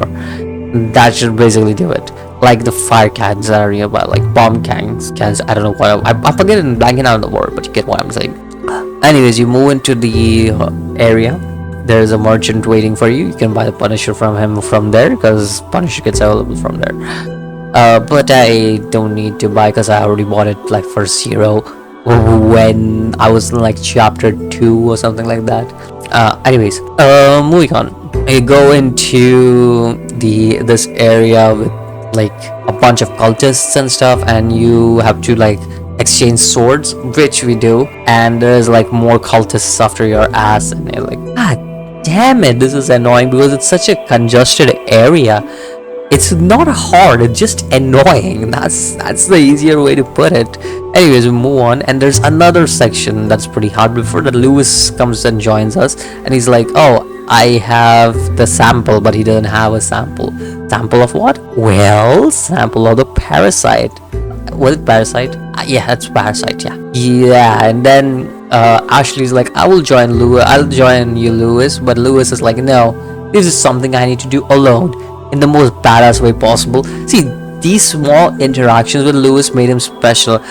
Bring him over and over again. Resident Evil 4 Remake really killed that charm of Lewis being like this mysterious character who's like working behind the background with Ada and stuff. Yeah, just I don't know. The thing about this Lewis is both the remake Lewis and this one, both are pathetic, but like in this one he's like a badass pathetic compared to the remake. I don't know, do I have a hate boner for him? I don't know.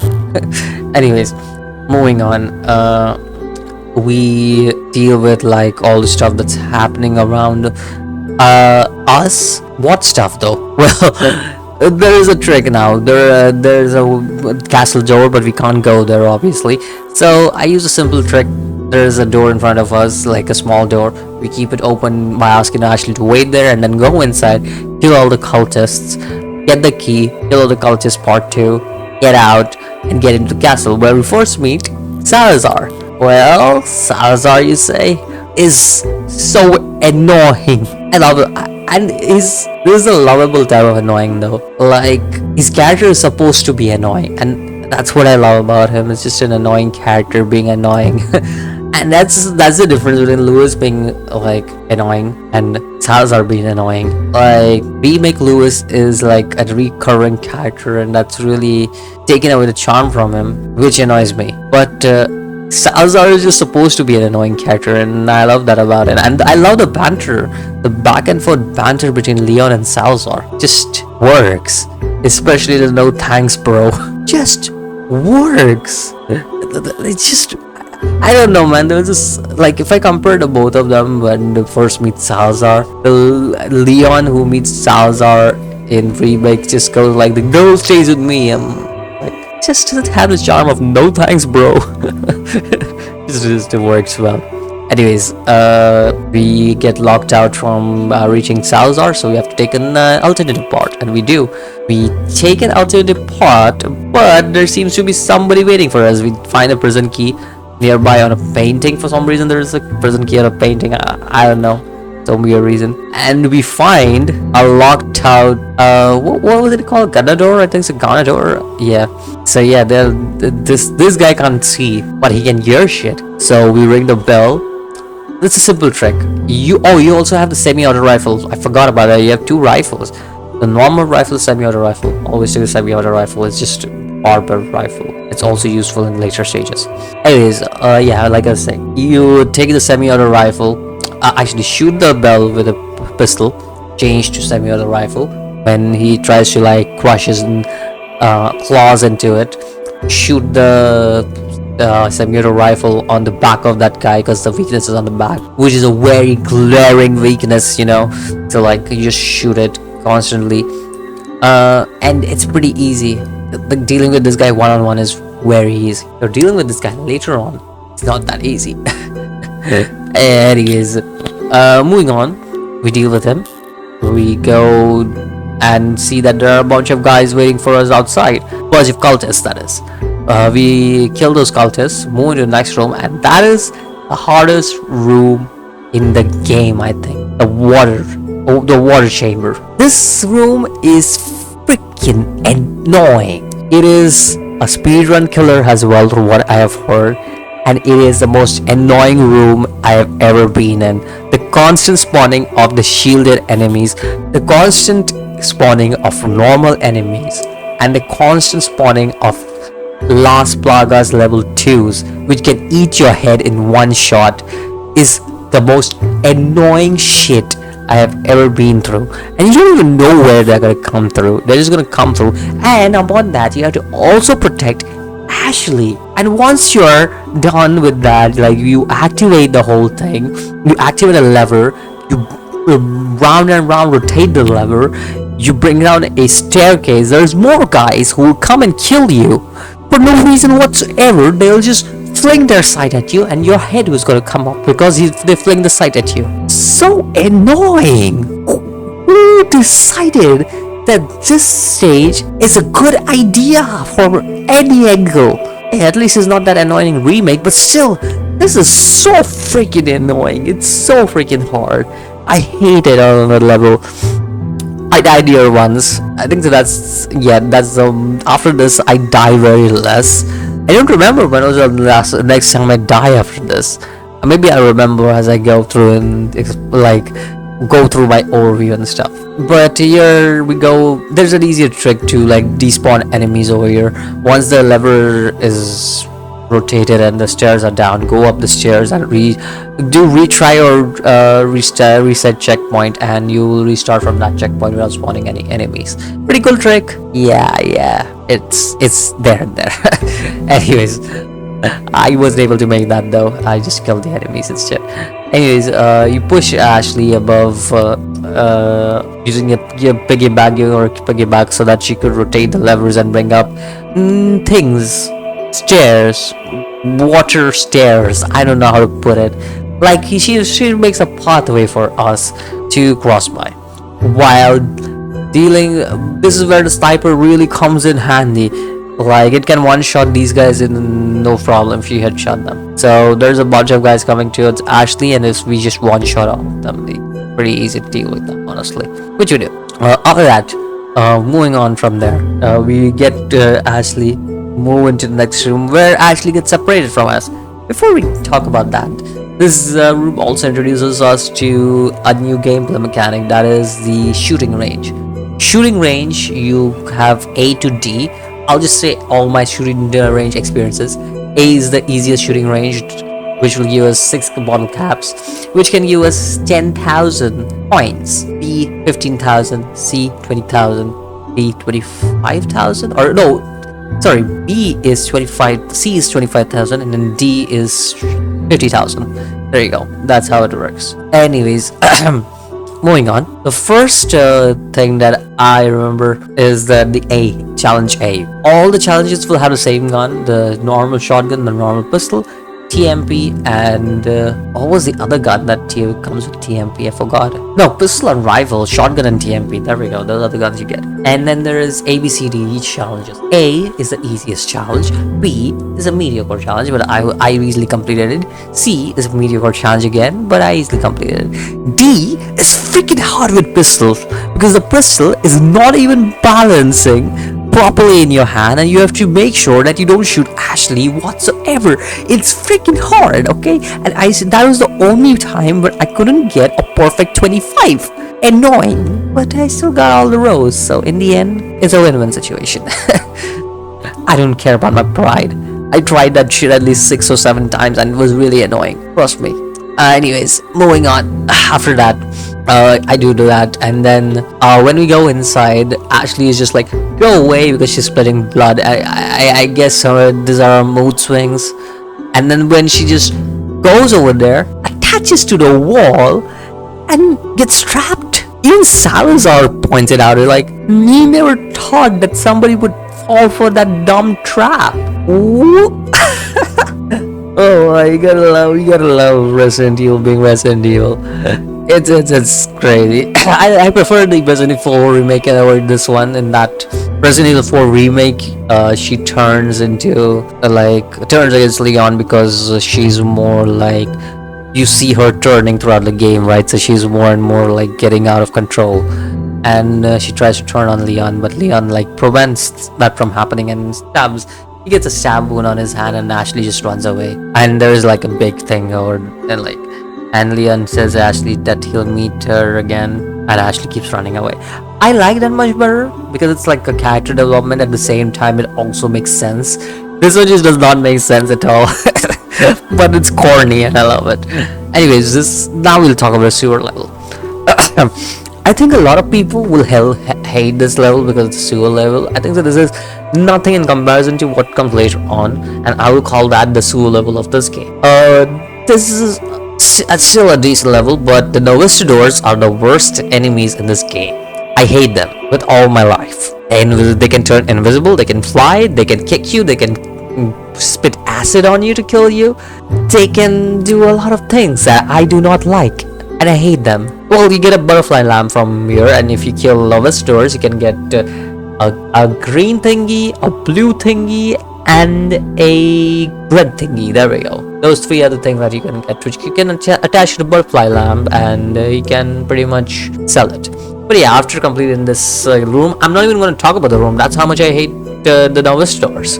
But yeah, after completing this sewer level, move on to the next stage where we are out of it, but not really, if you know what I mean. Because even if you're out of it, you go into another room which is filled with traps. Great. Definitely what I wanted, because yeah, that is great. What room am I talking about? The machine gunner. I restarted that room, by the way, if you didn't know. The reason is quite simple. I just didn't want to deal with the machine gun. There is this guy with the horn mask who is really annoying to deal with, because if you let him go past any certain point, he'll bring up a freaking machine gun, and it's trust me, it's not worth it. Anyways, we move on to that. I shoot him with a rifle, and we just take his key and move into the next room, where there is a puzzle.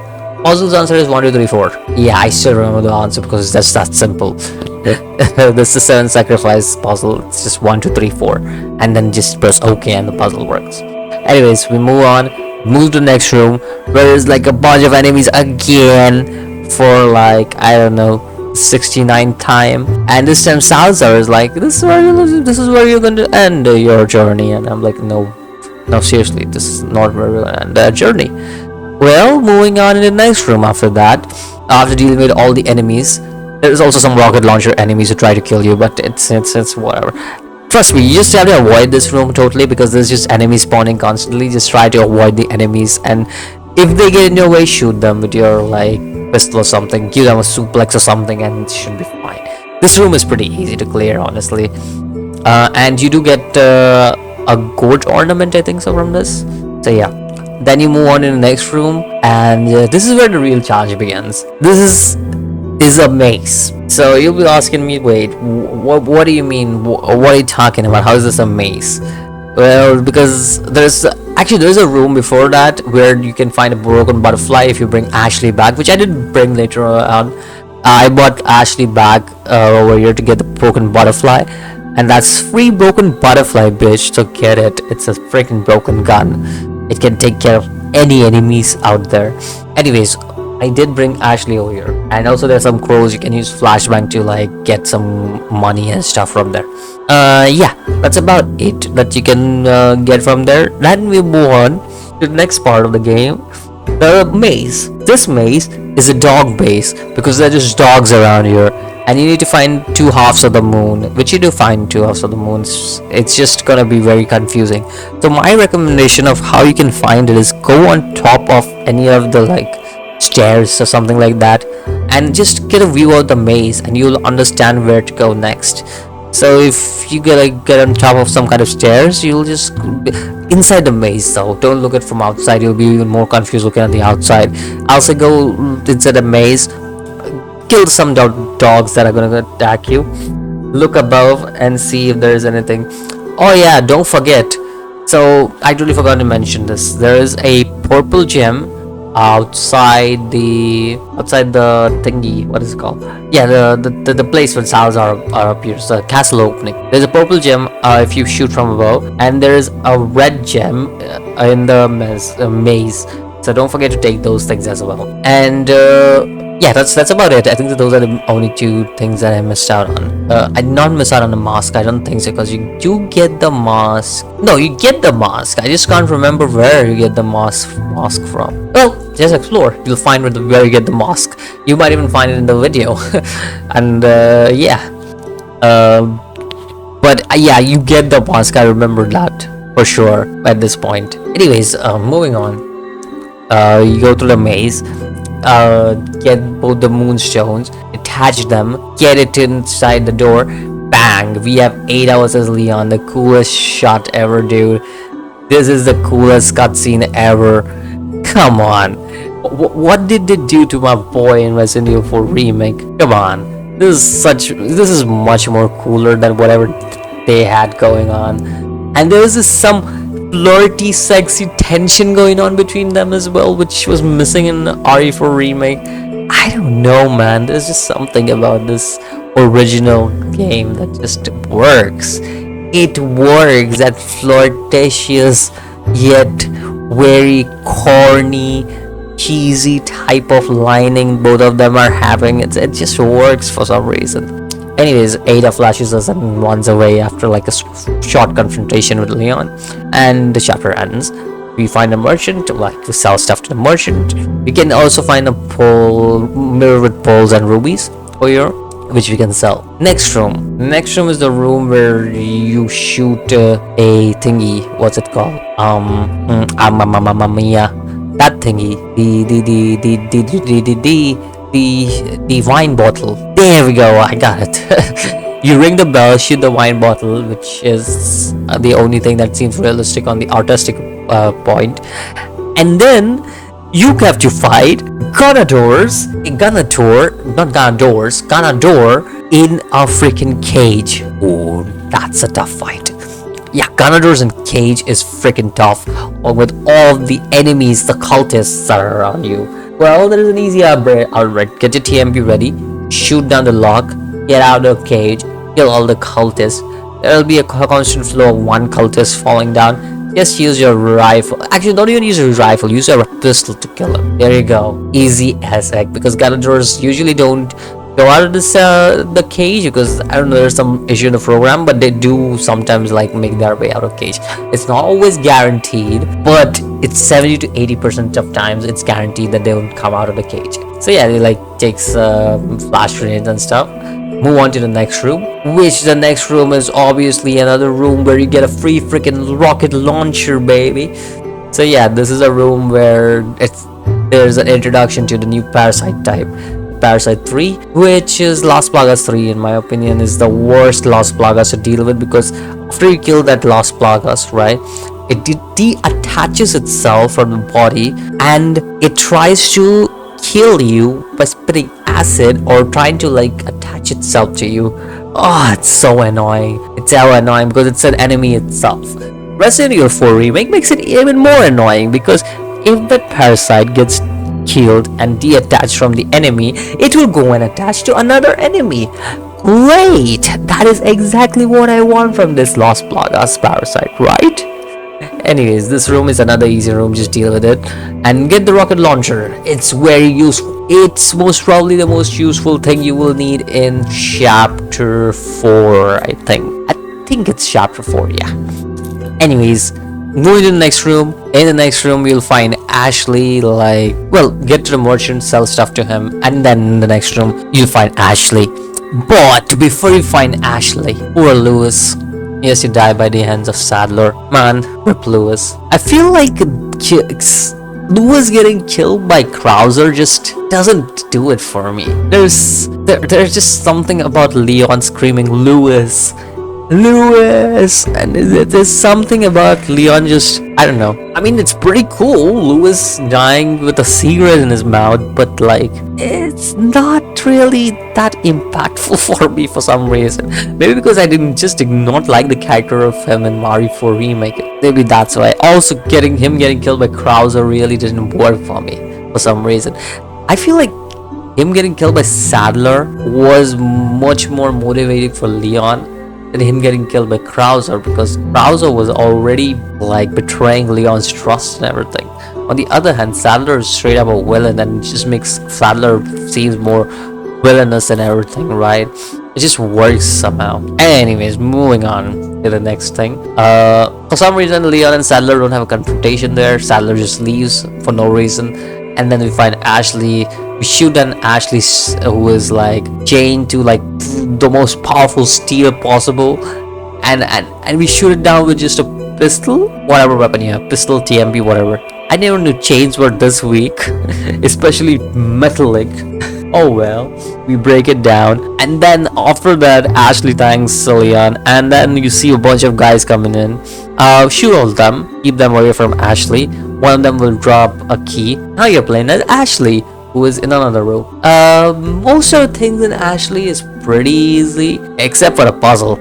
I never knew the puzzle for like 10 years. I think so. In recent 4 years, I think so, 4 or 5 years is when I really worked on my puzzle skills. I think nearly 10 years. Let me think. 3 years at most. Yeah, I think so. Like I think so. Recently, in 3 to 4 years, I'll say, is when I actually started knowing the puzzle more better. Otherwise, I never knew the puzzle that Ashley had to go through. I'm talking about a block puzzle that comes at the end of Ashley's stage, where all the soldiers, like soldier knight costume Las Plagas are following her.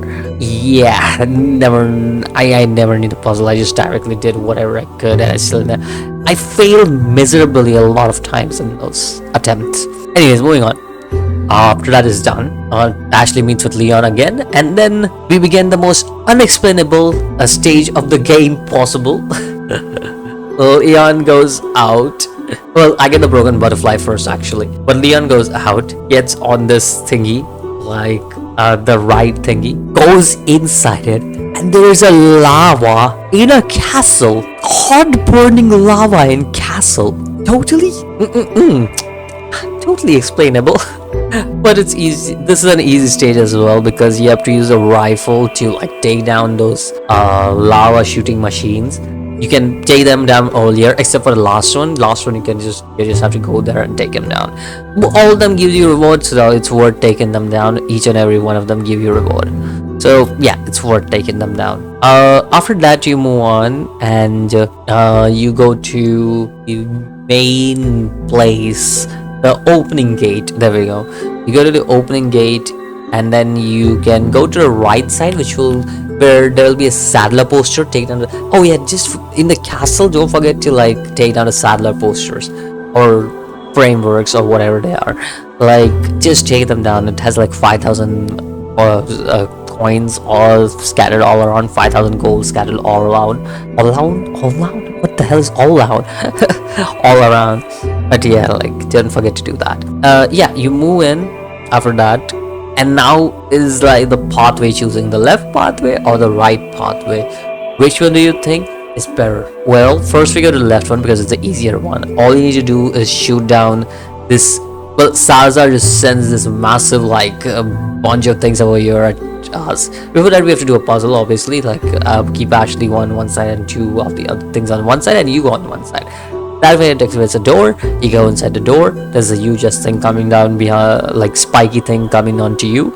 Shoot the red buttons, because Salazar doesn't know how to make traps, so he just gives us the most easiest traps to disable possible. We go out of there. There's another trap that waits us, which is controlled by 2 people, which we can kill easily. Like I said, Salazar can't develop traps, so we just kill those 2 peoples and get an elegant chessboard and move out. What? That is the most easiest shit ever, dude. Like, not even joking. Anyways, now comes the tough part. These are knights, okay? On the second one, oh yeah, don't forget, we also get the grail, the queen's grail, one of the grails, the king or queens, one of the grails. So you go, and there is a knight after that knight part. There are these knights that are waiting for you, and we just keep Ashley at the entrance because we don't want her to be in trouble. Leon does some flips and stuff so that he can avoid the knights, and then when he finally gets into the room with knights, boy oh boy, the shit that I have to go through to deal with that. Get your semi-auto rifle ready, because that can one-shot their helmets and blow up their Las Plagas. So once their Las Plagas are out, use a flashbang to take all 3 of them out. That should give us, I think, 6,500 coins. Same goes for the second one as well, but the second one is more dangerous because those are the one-shotting second stage Las Plagas, which can eat your head. They'll chomp on your head if you don't kill them in time. I used 3 flashbangs in total. One at the start, which are like simple Las Plagas to deal with, but chompy Las Plagas I had to use 2 of them because I couldn't get one of them to open up, so 2 of them were like trying to chomp me off. So I just decided, you know what, just get flashed, and then I used the semi-auto rifle to like open that guy up, and then use another one of my flashes. Well, after that is done, we keep on moving and give the grails on both sides. Once the grail is done, oh yeah, before I get to the grail, there's also a green gem that we have to take from one of the statues on the left side. Also deal with all the enemies in front of us who are protecting the grails. Not the grail, like protecting the place where we can put the grails. But yeah, like get all the gems and spinels and everything that you can find. And then after that, just put the grails on whichever, the queen's grail on queen and king's grail on king. Move on, get into it.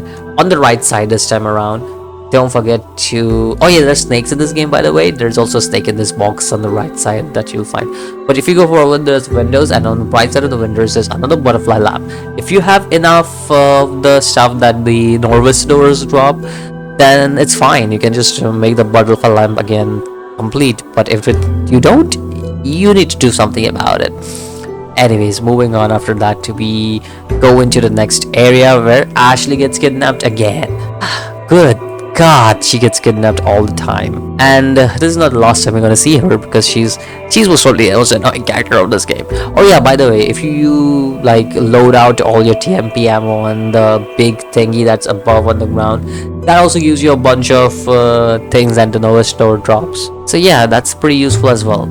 Also, the chapter ends with novice doors surrounding us, which is even more annoying because now I have to deal with novice doors as well as try to open the door. I open the novice doors obviously because I have to, otherwise I can't open the door. They won't let, because there's this bridge that's trying to like connect it, but there's like chains holding onto it, so we have to shoot the chains to open the bridge up for us. But the novice doors are in the way, and it's gonna get really annoying because the novice doors are like, nope, here, let me kick you. Nope, here, let me slice you. Nope, let me throw acid at you. And so yeah, dealing with them is a bigger priority than anything. Now comes the interesting part of the game, because now we're gonna go into the mine section of the game. The mine section of the game is something. Yeah, let's talk about the mine section of the game and how terrible it is. Now, the first part of the mine section of the game is not that terrible. Obviously, do your shooting range before going there and talk to the merchant and everything. He'll give you like tune-ups and stuff. Easier to do stuff then. Okay, now let's move into the first mine section of the game, right? It's not that bad actually. This is not the mine section you are thinking of. I'm pretty sure a lot of you guys are thinking of the railway cart mine section, right? No, that's the second mine section of the game. This is the first one. So here you have to blow up the thing with your TNT and everything. This time I decided to not go with a rocket launcher because you do need a rocket launcher. Fun fact, you can also blow the boulder that is blocking the way to the next area with a rocket launcher. But I did not prompt to do that, nor did I prompt to buy a rocket launcher because I wanted to naturally do something over here. Now I move in, I take out a bunch of guys, I start the stuff so that TNT comes down so that we can blow the boulder. Alright, we go there to get TNT, but the TNT thing stops in the middle and Dr. Salvador is there to stop us. Okay, dealing with all this is not an issue because we have been in this similar situation in the village section as well, and we obviously defeated Dr. Salvador and everything. And get the TNT, put the TNT on the boulder, get away from the boulder, TNT does damage you. So yeah, like you get that and then move on to the next area. Now starts the worst section of this game. This is what I'll call the sewer section of the game, starting from here to a point out to the end of the chapter, in fact. Firstly, who in the bloody hell thought this was a great idea? 2 El Gigantes. Now, obviously, me being an egomaniac when it comes to this game, I wanted to kill both of them naturally.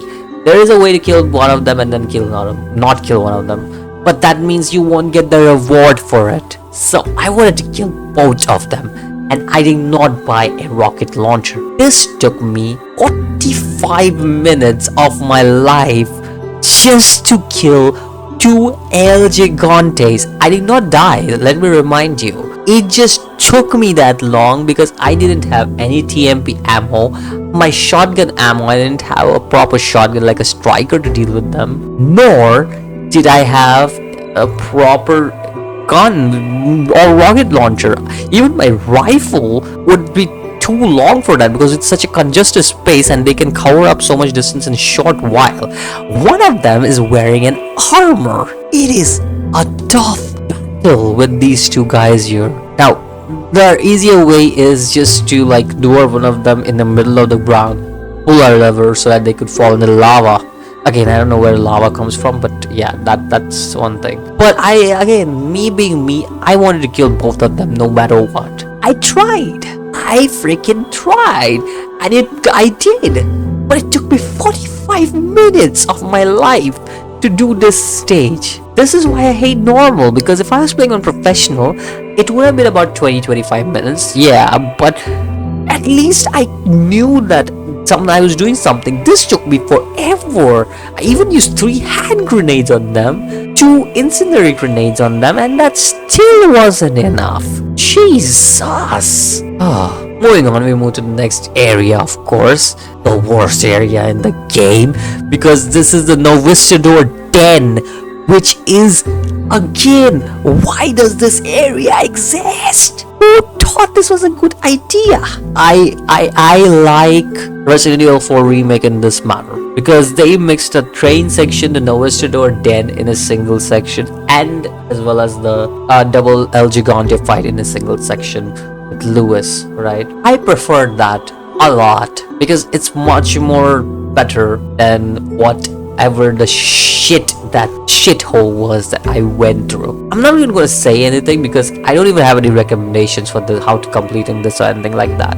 It's just luck and some gameplay skills, that's it, and having a bunch of healing items. That's about it. There is nothing else that is involved in it. That's it. Lot of luck, healing items, and somewhat gaming skills to like dodge shit.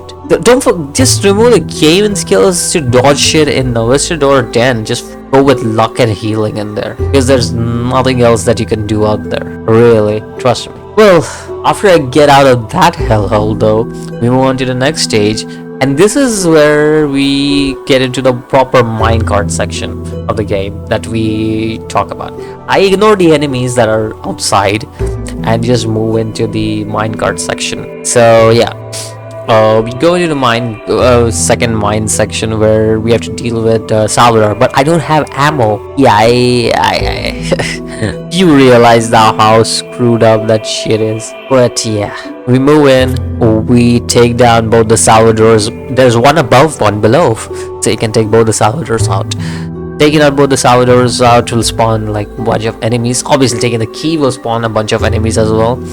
So we take the key, we move into the minecart section of the game finally. I died here at least 20 times, I think.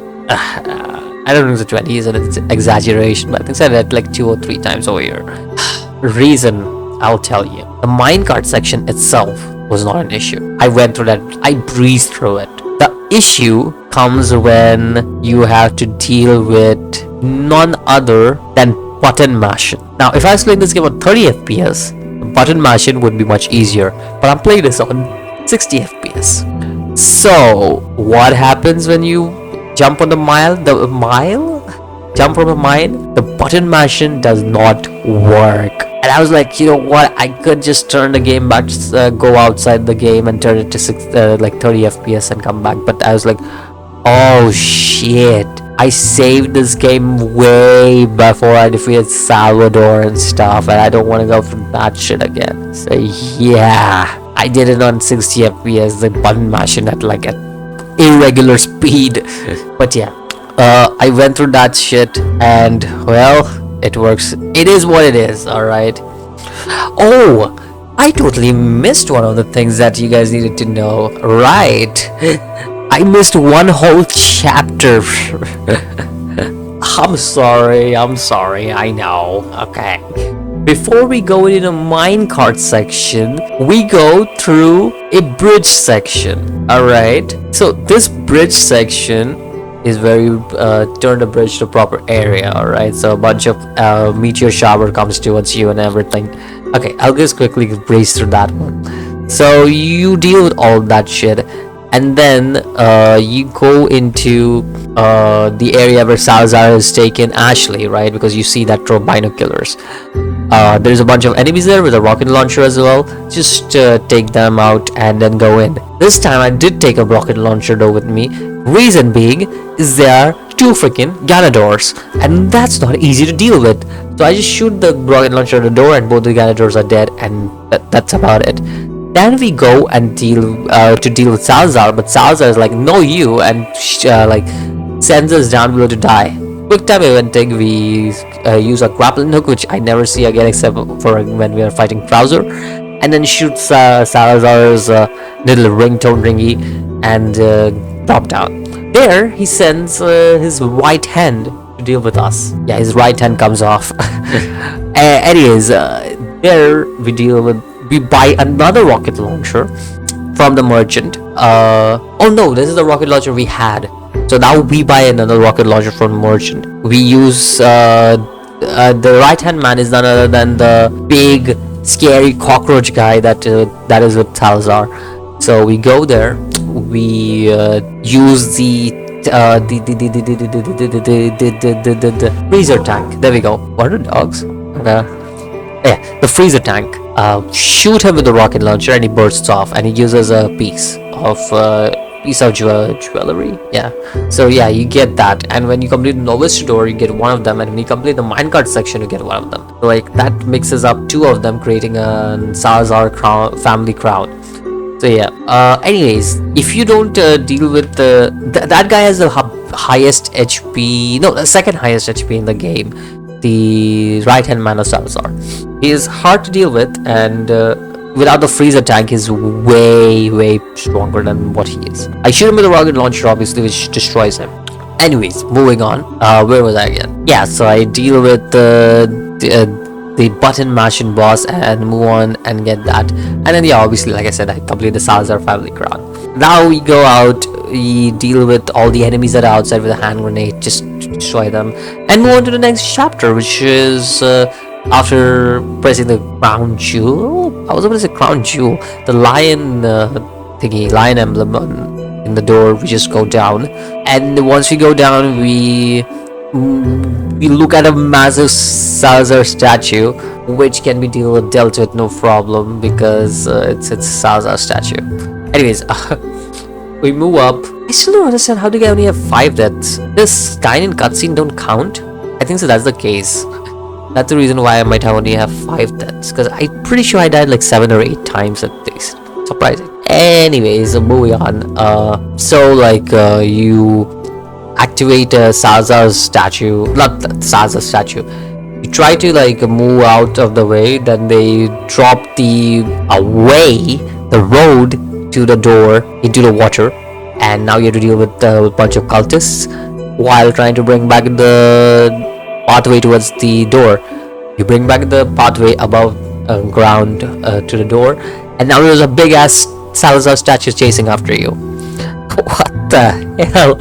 I love this shit on another level. I hate that in Resident Evil 4 Remake Salazar statue is shooting flames and shit at you, because this is funny to me. This is why I come back to this game, because it's just funny to watch Leon go like, and then you go outside and then he comes after you out there. The statue falls down and Leon is like jumping all the way above. Jesus, I love Leon, man, in this game. It's just something else about it. And then he goes in and then meets Salazar again, and Salazar is being all sassy and like crazy and stuff, and Leon's like, enough with your sassy stuff. He just throws a knife at Salazar's hand and he's like, what the hell? And then there's a quick time event where Leon just dodges the knife. And now you have to get to the top of the tower to get to Ashley, who is going to leave for the island, which is most probably the worst stage of the game. Worst chapter of the game, chapter 5. I do think so the boss fights are cool for the chapter though. Anyways, let's talk about this first. You go to the top of the mountain. There's really not much to explain over here. You just dodge some barrels that have been thrown at you, kill the enemies. There's some more enemies that are going to come from below you. Kill them. Get into an elevator where to find some more enemies. We have to kill the cultists there as well. Don't forget to buy a rocket launcher like me, because I'm an idiot and I forgot to buy a rocket launcher. And go into the fight with your broken butterfly. Take your broken butterfly with you. Shoot the broken butterfly in Saza's face. When well, not Saza's face, his left hand's face. And then when he comes out, use the rocket launcher on him, and Salazar is dead. Pretty easy fight. Like I said, broken butterfly only takes like one shot. Actually, now I think about it, because I only used one shot from broken butterfly to bring out Salazar, and he's like, I'm out. And then I just used the rocket launcher to burst him, and that's it. He also gives a lot of money though. On our way out, we also make sure to get the striker, right? We got the striker. No, we got the striker in the chapter where we defeated Salazar's right hand man. That's where we get the striker. Anyways, moving on. Oh, that's also where we get the crown, and we also get the second part. Oh, right, we did get the crown in Salazar's death pit. We get the second part of the crown from the right hand man, and third part of the crown from the mine cart section. So yeah, there you go. Anyways, moving on. We start to move out of the way so that we can move to the island, but instead we find Ada, who is on the boat, and in comparison there's just no competition. The old Ada in this scene is just great, and Leon just saying women just has a different feel to it in there. Anyways, next moving on to the island. I think this is another section which Resident Evil 4 Remake did a better job at. It just doesn't work for me, the island for Resident Evil 4 original. Like when you go into the island section of the game, and into the first part, you break the spotlight so that you don't get spot. There you get introduced to JJ. Yeah, I hate that they removed JJ from Remake, but they did add somebody equivalent of JJ, so I'm not gonna complain. But the thing is, he has a weakness, and JJ really did not have a weakness. That's what made him really, really annoying. This guy is not annoying. It's more like I have a big weakness. That is my nail gun, shooty nail gun. So yeah. Anyways, Resident Evil 4 original. Back to that. JJ gets introduced. I defeat JJ pretty easily. I think so. That's obvious, because I had a bunch of shotgun ammo ready for him. So he just came close by me and I just defeated him with a shotgun ammo. Or was it my TMP ammo? I just don't remember. One of the two. I've played this game so many times that I don't remember what guns I use when I defeat enemies, okay? Okay, after that, there's this short puzzle we do. Like, we use our the lasers to actually do mirror imaging, I guess. I don't know, but yeah, like that opens the door to the next area where we move on, and that is the worst possible area to be at, because what the hell, dude, it is so bad to be in that area. There's just everybody trying to kill you, and I just walk past by it. Trust me, just walk past by everybody. Like, if they get in the way, shoot them, but just walk past everybody, except for the cracker guy. Just take him down before doing anything. There's another stage where you get the Killer 7, but I didn't get the Killer 7 because I have Broken Butterfly and I wanted to use the Broken Butterfly. I know Killer 7 is crazy powerful, but come on, Broken Butterfly. We go in, and this is also where we get a jump scare for the first time. Oh yeah, don't forget, there is a secret room in one of the places where you can get the cat, the cat. I don't know the name, I forgot the name, but you can get the cat from one of the secret rooms that on the upper stage of the game, I think so. Yeah, the upper stage of the game. Upper stage means like once you open the door and everything, right after you do the puzzle, you go up the ladder. Just check one of the places, the corners. You will definitely find a breakable boulder type of thing. Shoot it with your shoot the barrel, the red barrel, and it should break open, and you can get a cat which you can fill up with cat size. So yeah, you also get the first cat size after your jump scare. Actually, the jump scare, the refrigerator guy, I don't know what he was doing in there and why he was on fire, but he was there. Anyways, yeah, the first cat's eye you get is after that, where you just go down the stairs in the next room, and there are a bunch of enemies there. Just take the cat's eye and leave. There's no need to fight the enemies. It's unnecessary fight. After you take the cat's eye, you move up and just go into the next room, where you'll see that Ashley is about to get molested by some guys. At least that's what's implicated. I think so. But those guys see you and switch off the camera. Weird weirdos. Move into the next room after that, actually, and in the next room we find the merchant along with the shutter. Let's say the shutter goes up, enemies there, kill those enemies. Shutter goes down again, go up a bit, enemies there, kill those enemies. Shutter goes down, goes up again, and vice like repeat, rinse and repeat at least 2 times, I think so. And we go inside the shutter, kill the guy who was controlling the shutter, get a bunch of stuff, and we move into the next area. And this is where the game starts getting picketed back up after getting boring for a while. Boring in a way, it's just annoying to deal with these guys. For the first time when I played this game, I was scared for my life, because I was just like, why is there nobody here? Why is there no sound? What is the silence? It's pin drop silence. So it's like, what is happening? You don't know what is happening because it's this pin drop silence you have. I can't believe that. And when you get into that groove, when you get into the game, and when you start moving in, you realize something is off, because there is literally nothing here stopping you. And that is weird, because there should be something stopping you. And if when you go into the style, like into all of the stuff, right?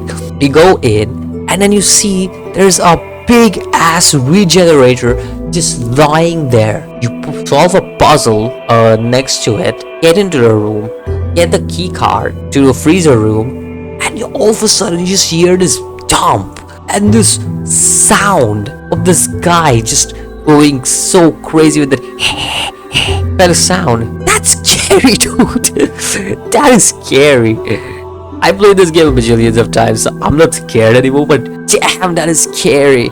Yeah, so I dealt with Regenerator, and I will give Resident Evil 4 Remake. There was a goofy moment actually when I was playing Resident Evil 4 Remake, but damn, that's scary. It's just as scary as it was in Resident Evil 4 Original. Anyways, I'm moving on with that. Dealing with regenerators, I go into the freezer room where we find infrared scope. I think that's what it's called.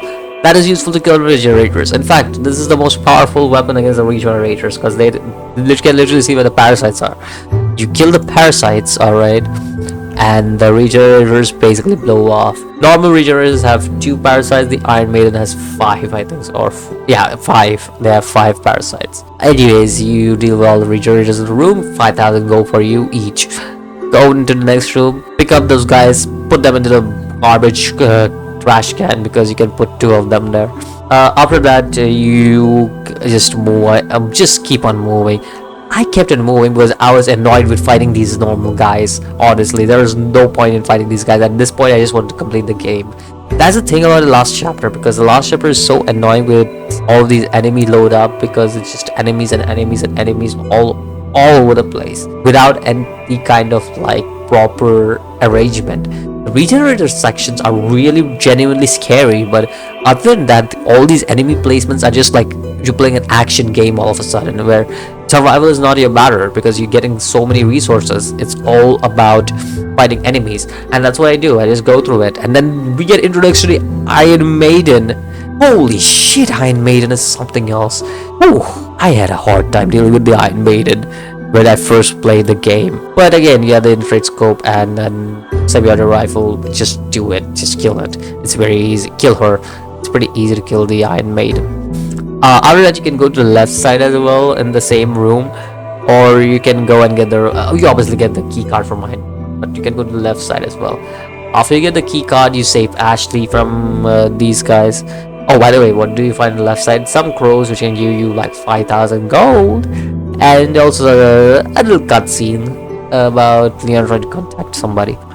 Oh, alright, after that, what happens after that, you'll ask? Well, you save Ashley, obviously, and we also get a letter from Ada with a kiss on it.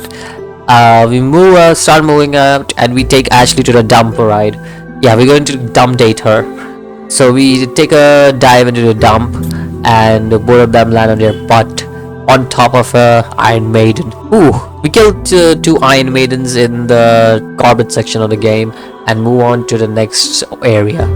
Now this area is another I just want to get over area where it's either Leon or Ashley who can bulldoze this door, and we do that with Leon because it's no point doing it with Ashley. Ashley just takes a longer time. Leon can just do it when enemies come close by, kill the enemies, use Leon again when the thing goes down, and then the enemies close by, kill enemies, and then use Leon again. 3 times is all you need.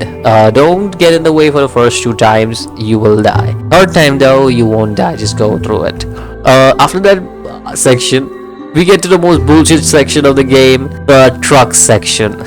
I can't even believe I'm saying that in the Resident Evil game. The truck section is where Ashley is driving truck and you are on top of a truck killing enemies, whoever is coming behind us. Oh my god, this is so stupid. And also, yeah, there's a truck that follows you. You bulldoze your way through everything, destroy the truck that's following you. Then all of a sudden there's a truck in front of you. You shoot that truck and then you crash into an area. I never thought I would be saying this. Jesus Christ, what has happened to me? How the mighty have fallen. What the hell? I'm legit like laughing at this shit. I was never mighty, but I've fallen down to say things like this. Anyways, moving on to the next part. I believe that you'll get one of the cat's eye in one of these areas, so be sure to check out on them, because I do remember there being a cat's eye somewhere. I just can't remember, put my hand on where it was. So just check the area. Again, exploring is very worth it in this game, because it's just, there's so many areas in the game where exploring just works. That happens. Moving on, what do we now do next after going through all this exploration and everything, right? What do we what is going to happen next? Something interesting? Yes, finally, Sadler gets to Ashley and to Leon, because they have parasites. He controls Ashley and brings her with him. On the other hand, he makes sure that Leon's heart is bursting, and yeah, he just leaves with Ashley. Come on, this is like the 4th confrontation you guys had, or 3rd, I don't remember, but still, how the hell are you guys still like, I'm not gonna kill this guy, maybe this guy will be dangerous in the future? Ow. Okay, anyways, we move in, and then there's like after we like go to a door from over here, there's like a shortcut scene of Ada and Krauser having a small talk. Now, I've not played Separate Ways in Resident Evil 4 Remake, okay? But let me know in the comments if Ada and Krauser are still the friends that they were in Resident Evil 4 original. Well, not friends, but you know, like friend, enemy, friend kind of thing. Yeah, just let me know if that's the case. It's the Separate Ways in Resident Evil 4 Remake as well. Anyways, yeah, we keep on moving. And after we deal with a bunch of guys in front of us, we move into this empty area that looks very Sadler like very Krauser like. We go into this we go to that elevator, and something is odd. It's time. What a greatest cutscene of all time. And the 2-minute cutscene I love so much. I wish it was in Resident Evil 4 Remake as well. Oh, the quick time events. I don't care about quick time events. I still enjoyed that cutscene thoroughly, because it's just 2 guys duking it out with a knife. Love it. I just love it. It's a B grade action movie hero style thing happening. Love it. Anyways, moving on.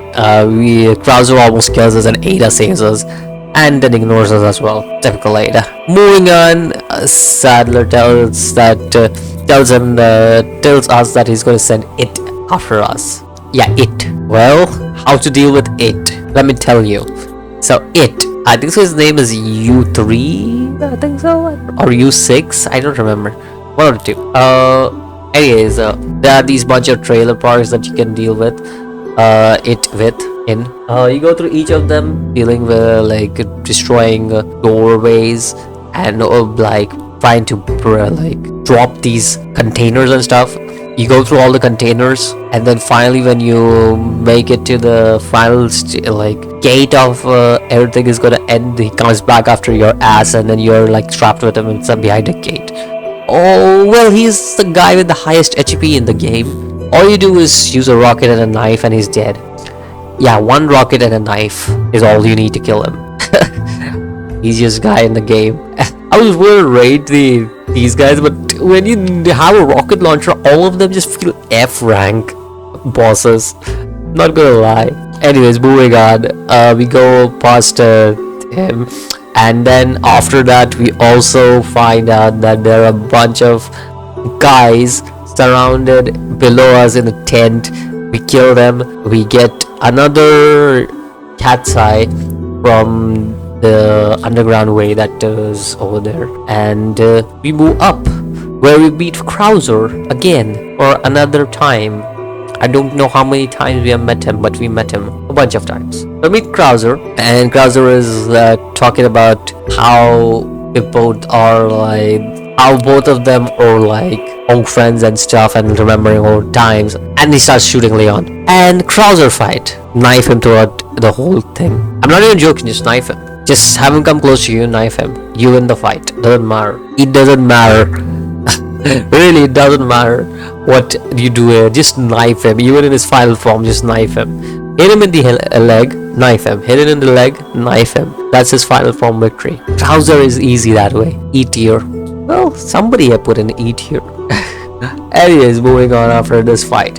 What happens is the worst stage, this is the hardest stage, I would say, and the worst as well, because I just don't like going through so much. Like, I hate it. Mike is with us, but I hate it, and I hate it even more in Ada. That's why I stopped there, and I was like, I'll do separate ways and assign with Ada together later on in a single video. But I hate this because there's way too many guys in this squad, and they just keep on spawning over and over again. You know, the Mike is with us. Mike is the guy in the helicopter, by the way. The helicopter is gonna help us. Helicopter is helping us, yes. Anyways, Leon goes through all of this shit. Finally, reaches the end of this shit. I'm not even going to talk about this again because this is all luck based. Again, it's just luck based, dealing with all of these machine gunners and stuff. I hate it. I used my rifle. Whatever. Next, we move on to the next area, where Mike is shot down by Krauser. Krauser is dead. Sadler. He's shot down by Sadler, and poor Mike. Rip in peace. Anyways, we meet Ada again, and we decide to become Ganado, just like everybody else. And Ada is like, "No, you," and stabs us in our leg, and we're like, still not feeling pain or anything like that, right? Ada tells us that we need to get the parasite out of us, and just leaves after that. Typical Ada. Anyways, the next area is where we find our final regenerator. The final regenerator is pretty easy to deal with, honestly. It's just 2 shots. That's about it. Then we move on to another area which I hate, because I have to chase this guy who takes like a virtual card from me, and I have to insert that card again while JJ is up my ass, and then I have to reactivate the way to Ashley's room. Yeah, I have to do all that in that room. And again, this is also luck based in a lot of ways, because I got really lucky and had that card guy literally face hugging me, literally. Thank you very much, card guy. I appreciate it. And then I moved on into Ashley's room, and now we enter the final stages of the game, where the merchant appears like only 2 times. I buy the tactical vest, by the way. It's worth it. And I also sell all other weapons that I have after I cure my illness. Obviously, there are these 2 big guys over there waiting for us outside the parasite curing chamber, which I didn't even know that existed, but I knew because Lewis told us in the notes, which I did not read. Anyways, yeah, like we cleared the parasite and everything, but from Ashley and Leon, and then we reach the final stage where we are talking to the merchant. The merchant, I sell everything. I keep a rocket launcher as a backup in case I'm not able to kill that guy, Sadler. In case I'm not able to kill Sadler, yeah. I go about. Listen, I've been recording for almost 3 hours now. The recording is gonna be like about a 2-hour long video, maybe even an hour and a half video. It's 3:40 now in the morning, okay? It's pretty late. Anyways, moving on. Like, I go above, and we see that Ada, who helped us rescue Ashley, is in trouble. We save Ada. We have our broken butterfly ready to deal with Sadler. I only use broken butterfly. Ada throws a rocket launcher at us. We get the rocket launcher, shoot that at Sadler. Sadler is dead, but Ada is like, nah, you're not getting the sample, give it to me. And Leon is like, what are you gonna do with it? And Ada is like, jump with it into the helicopter. And then she starts the self-destruction on the island. And then Leon is like, ah, shit, here we go again. And then Ada gives him the ski key, the ski key. Yeah, right, jet ski. Yeah, the jet ski key. Right, there you go. Oh, cool. Again, I'm really sleepy. Don't mind me. And then after that, we also have Ashley, who's down below, and then Leo is like, the island's gonna blow, and Ashley's like, the island is gonna what? And then we go have this mass Ashley and Leon scene where they are like on the boat, on the jet ski, and they move out of this place with the jet ski, on a jet ski. And yeah, that's exactly how the game ends. And in the end, Leon meets Honeygan again, and Honeygan is like, without glasses, and Leon calls her cute, but Honeygan is like, you're still on duty. And Leon is like, story of my life. And that's how Leon's campaign ends. I really rushed through everything in the end, honestly, because the final chapter is just that boring. The 5th chapter of the game just doesn't pick up. I think that's where the remake does better job.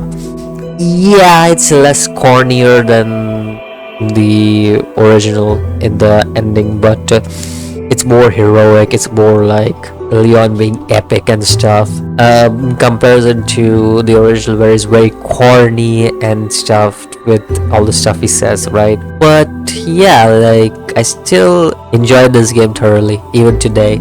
I think anybody who plays this game would enjoy it thoroughly, because it's just that fun to play this game. It's great in all department, honestly. Like, yeah, it's janky. I will be the first one to say it's janky. It has its flaws.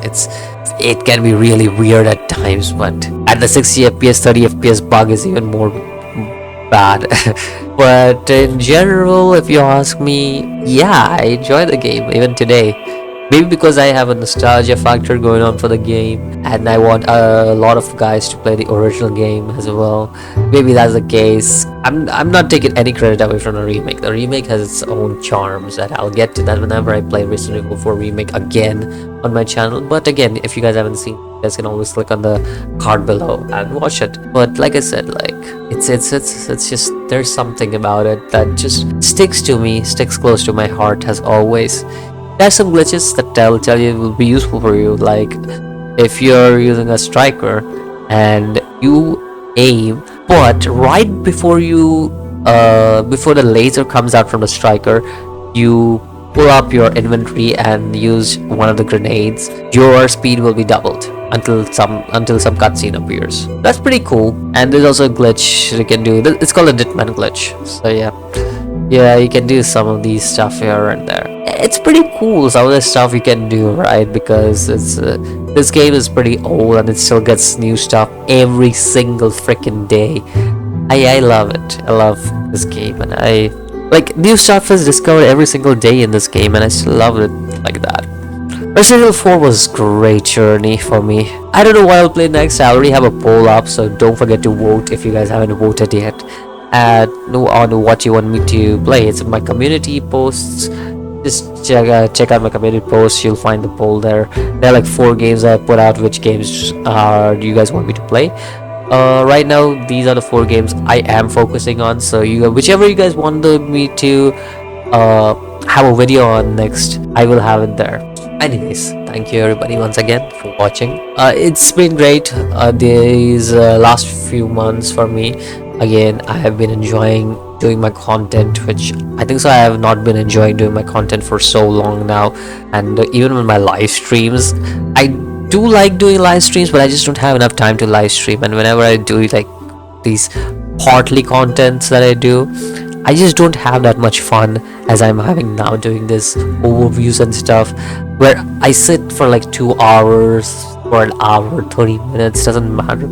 If I give my overview out to you guys, I just enjoy it thoroughly. I just do it for some reason, and it gives me joy to just let you guys know that these are the games I play and how I feel about these games that I played. I don't know, it just makes it easier. I guess it also makes it easier for you guys to have fun, like watch this game and maybe like be like, okay, I want to buy this game, figuring my opinion on it.